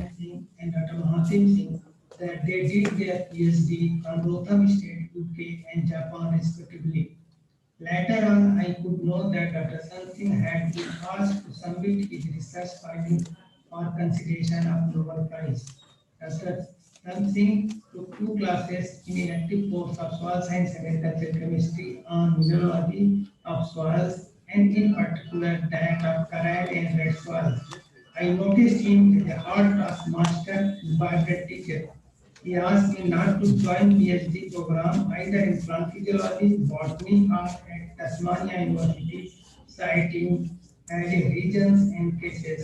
I accompanied him to Nagpur to attend Silver Jubilee Seminar of India Society of Soil Science and discuss many more aspects of soil science and society.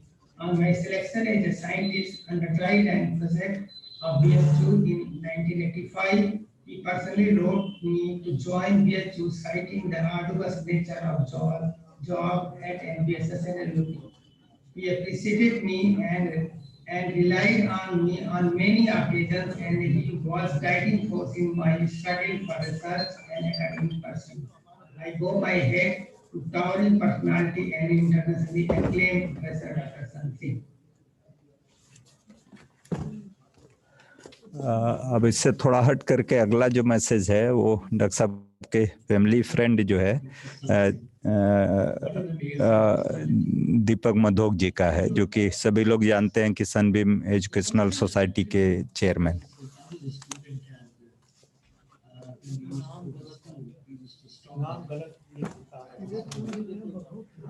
नाम गलत है, दीपक मधोक जी सभी लोग जानते हैं।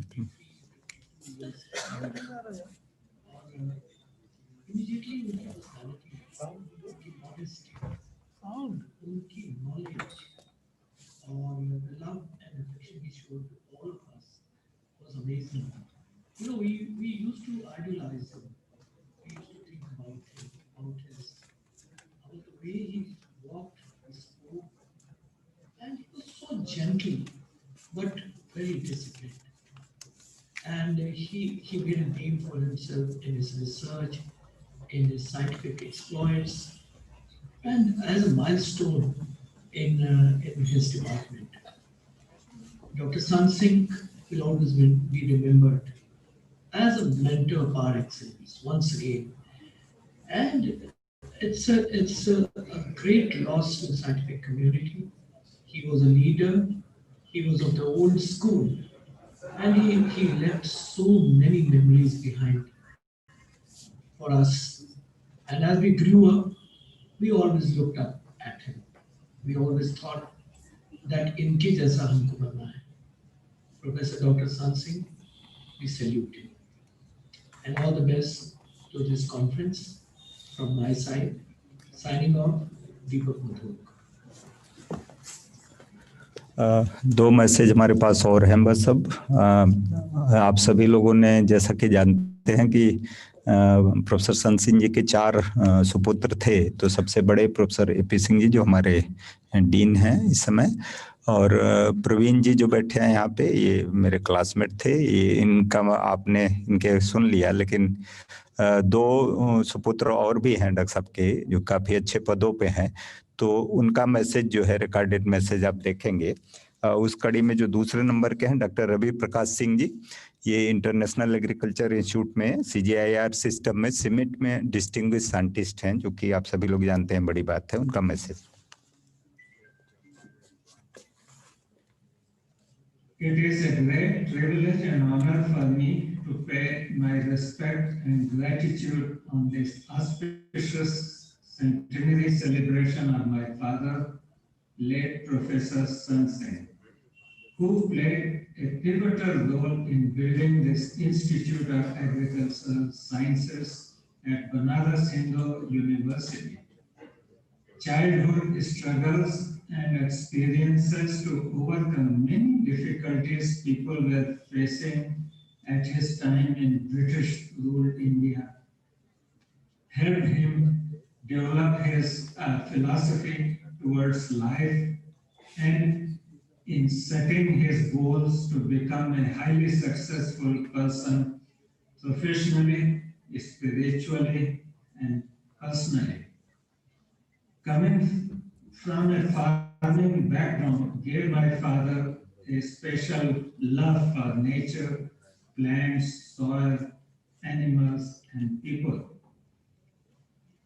My father was very keen to develop villages, our region, and the entire country through strong educational and research programs in agricultural sciences.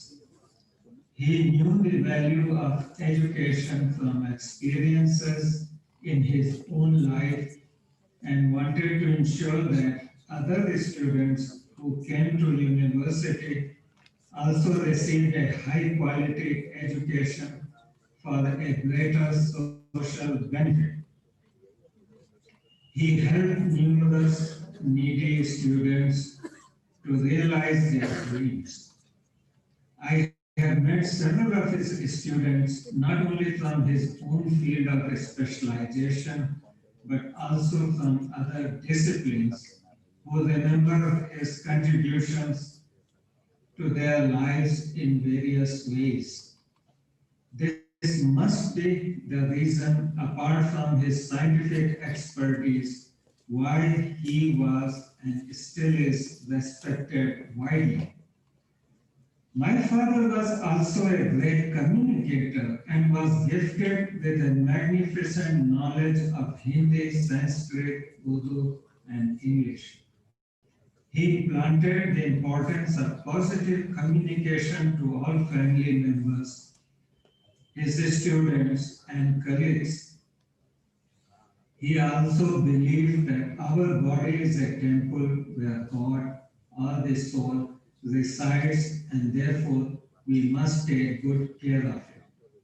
Despite his very keen, busy schedule when he worked at the university, and even after his retirement, he would get up early, do meditation, yoga, and other exercises to keep him physically and mentally sound. This was another reason why he lived a very healthy and productive life. We must not forget it.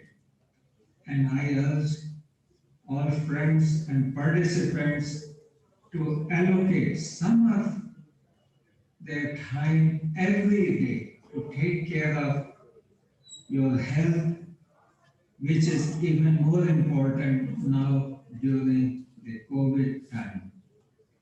I like to appreciate and thank the organizers of the event and everyone here or online celebrating my father's achievement and refreshing his fond memories. My best wishes for a very happy and healthy 2021. Thank you. हमें बताते हुए हर्ष है कि doctor साहब doctor Ravi Prakash Singh ji हमारे इस institute के alumnus भी हैं। अब आपके सामने अंतिम मैसेज जो है वो डॉक्टर साहब के तीसरे जो सुपुत्र हैं इंजीनियर विवेक कुमार सिंह जी का है, जो कि एक PCS अफसर हैं और लखनऊ में इस समय DIG होमगार्ड पद पर कार्यरत हैं।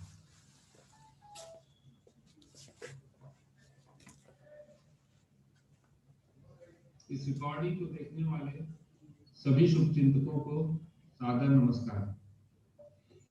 मुझे अपने परम पूज्य पिताजी स्वर्गीय डॉक्टर प्रोफेसर संत सिंह से जुड़ी कुछ यादगार बातें साझा करने को कहा गया है। पिताजी के व्यक्तित्व को शब्दों में बांध पाना एक अत्यंत दुरूह कार्य है। वह एक सच्चे मार्गदर्शक थे तथा उनकी दैनिक जीवनचर्या हम सभी पुत्र पुत्रियों के लिए अत्यंत प्रेरक थी।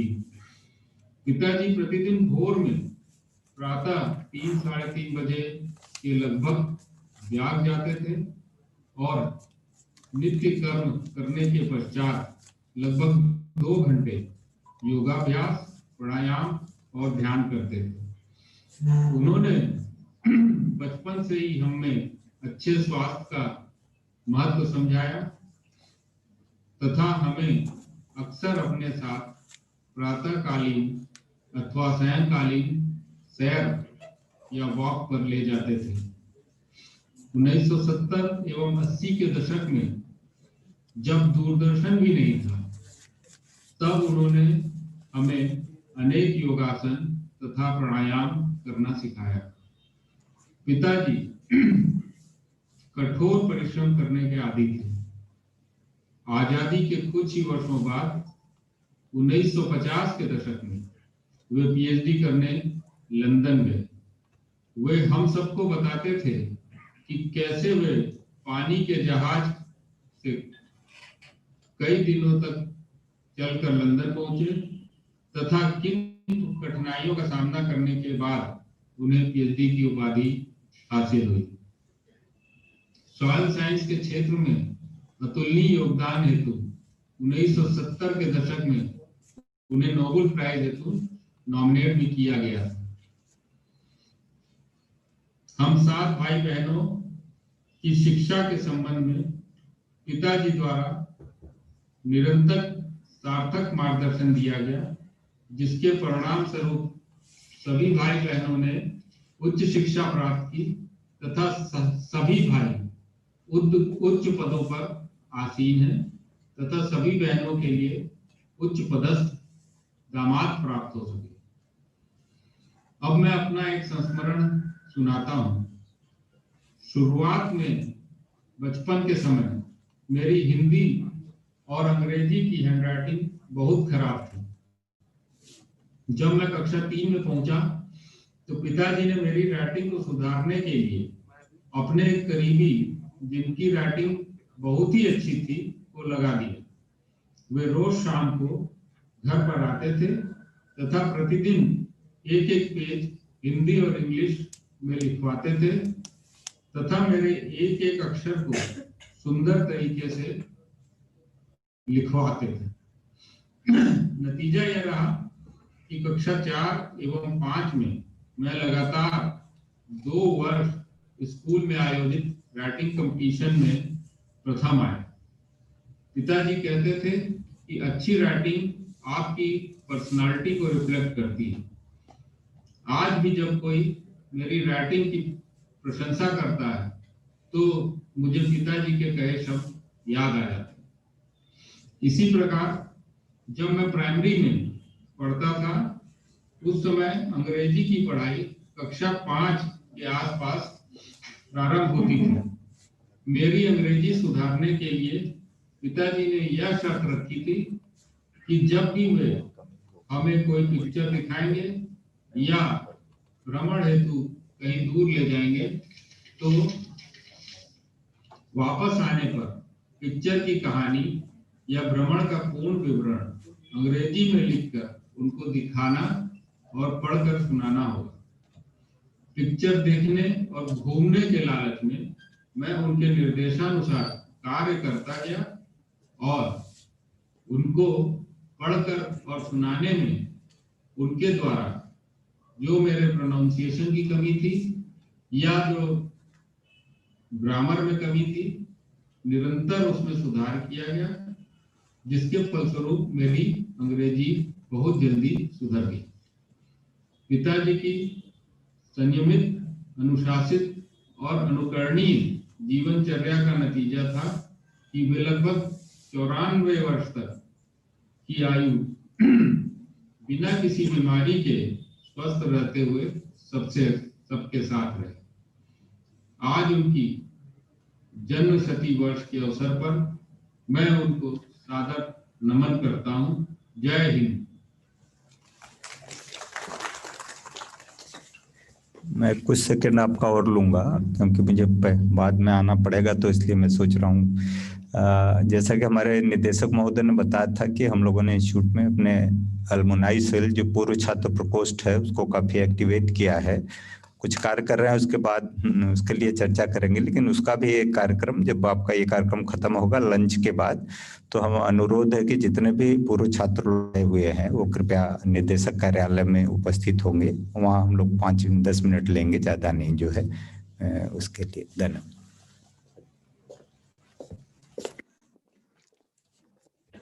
Thank you, sir. Now, I request our technical team to run a short documentary on Professor Sant Singh, sir.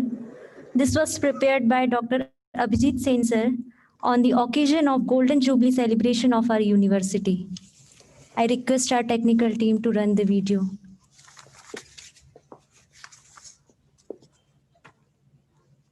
Kindly switch off the lights on the desk.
Sound नहीं है, पता है गड़बड़ी है।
Sorry for the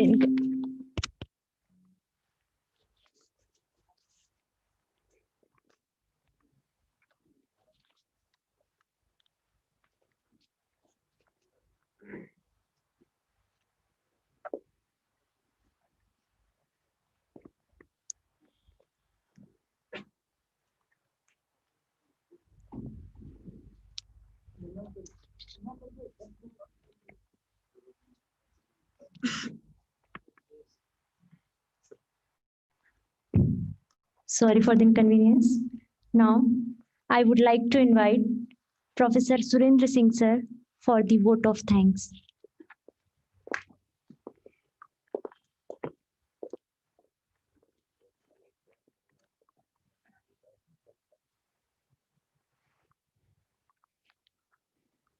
It gives me immense pleasure to propose the vote of thanks at the end of this centenary birth celebration program of Professor Sant Singh, founder head, Department of Soil Science and Agricultural Chemistry.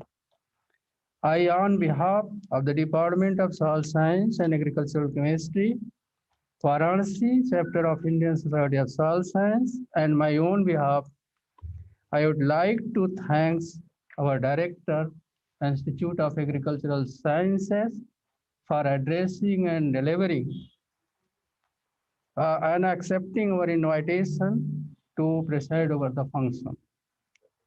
Today, my words are not enough to express the gratitude. My heartfelt thanks to our beloved Dean, Faculty of Agriculture, for all words of wisdom about Professor Sant Singh that radiated a source of energy within us. I render my sincere thanks to Head of the Department and President of Indian Society of Soil Science for giving final shape to organize the centenary birth celebration of Professor Sant Singh.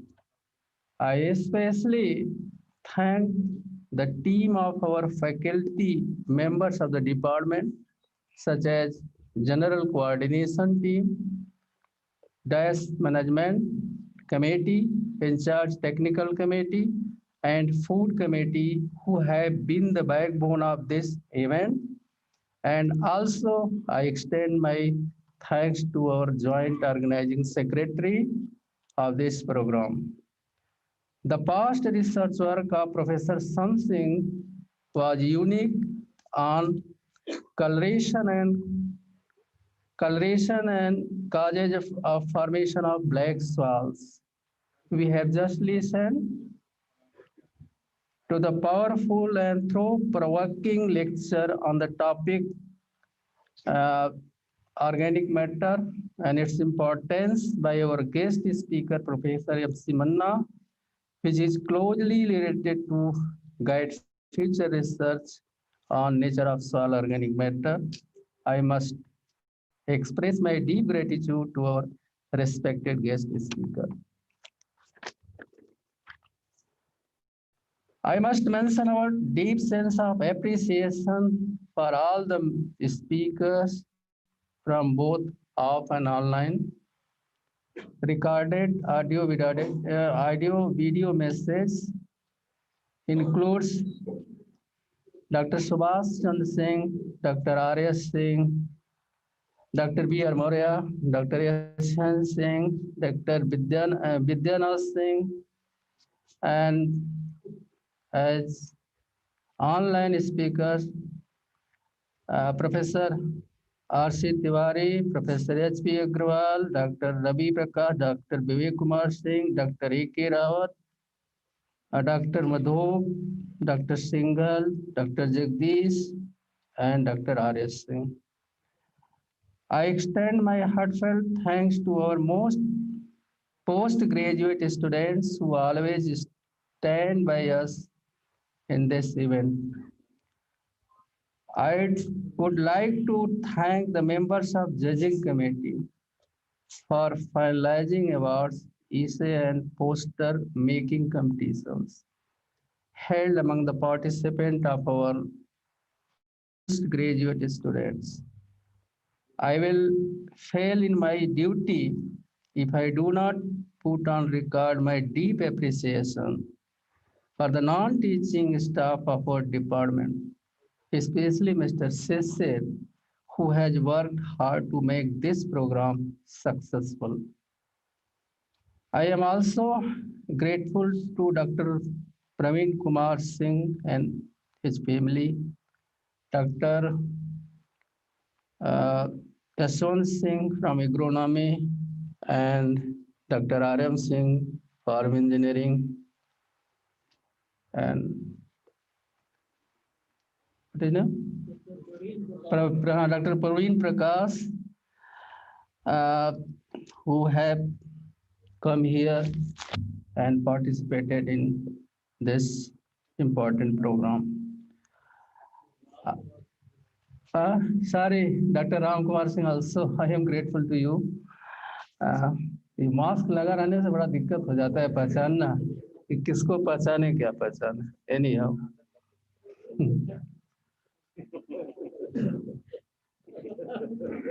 I am grateful to Ms. Aditi Chaurasia for anchoring of today's function of her own style and ideas, for explanation of everything in a nice manner.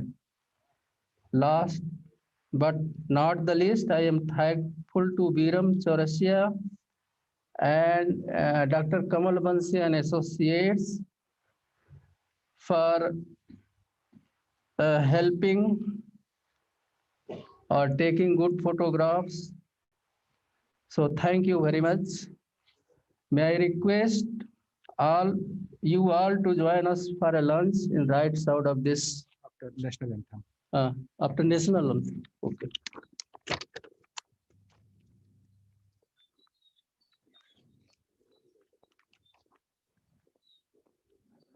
Thank you, sir. Now I request our technical team to play the national anthem.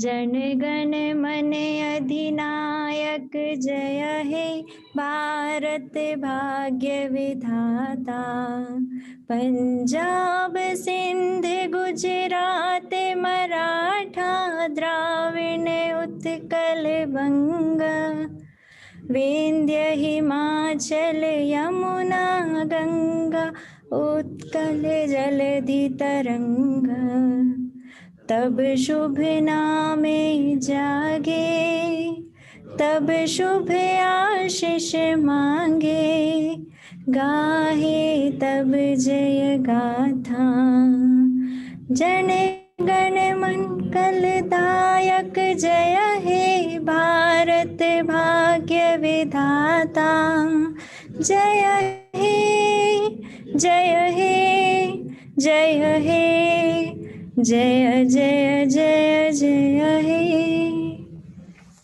Bharat माता की. Now I invite all the guests over here kindly join us for the lunch. Thank you.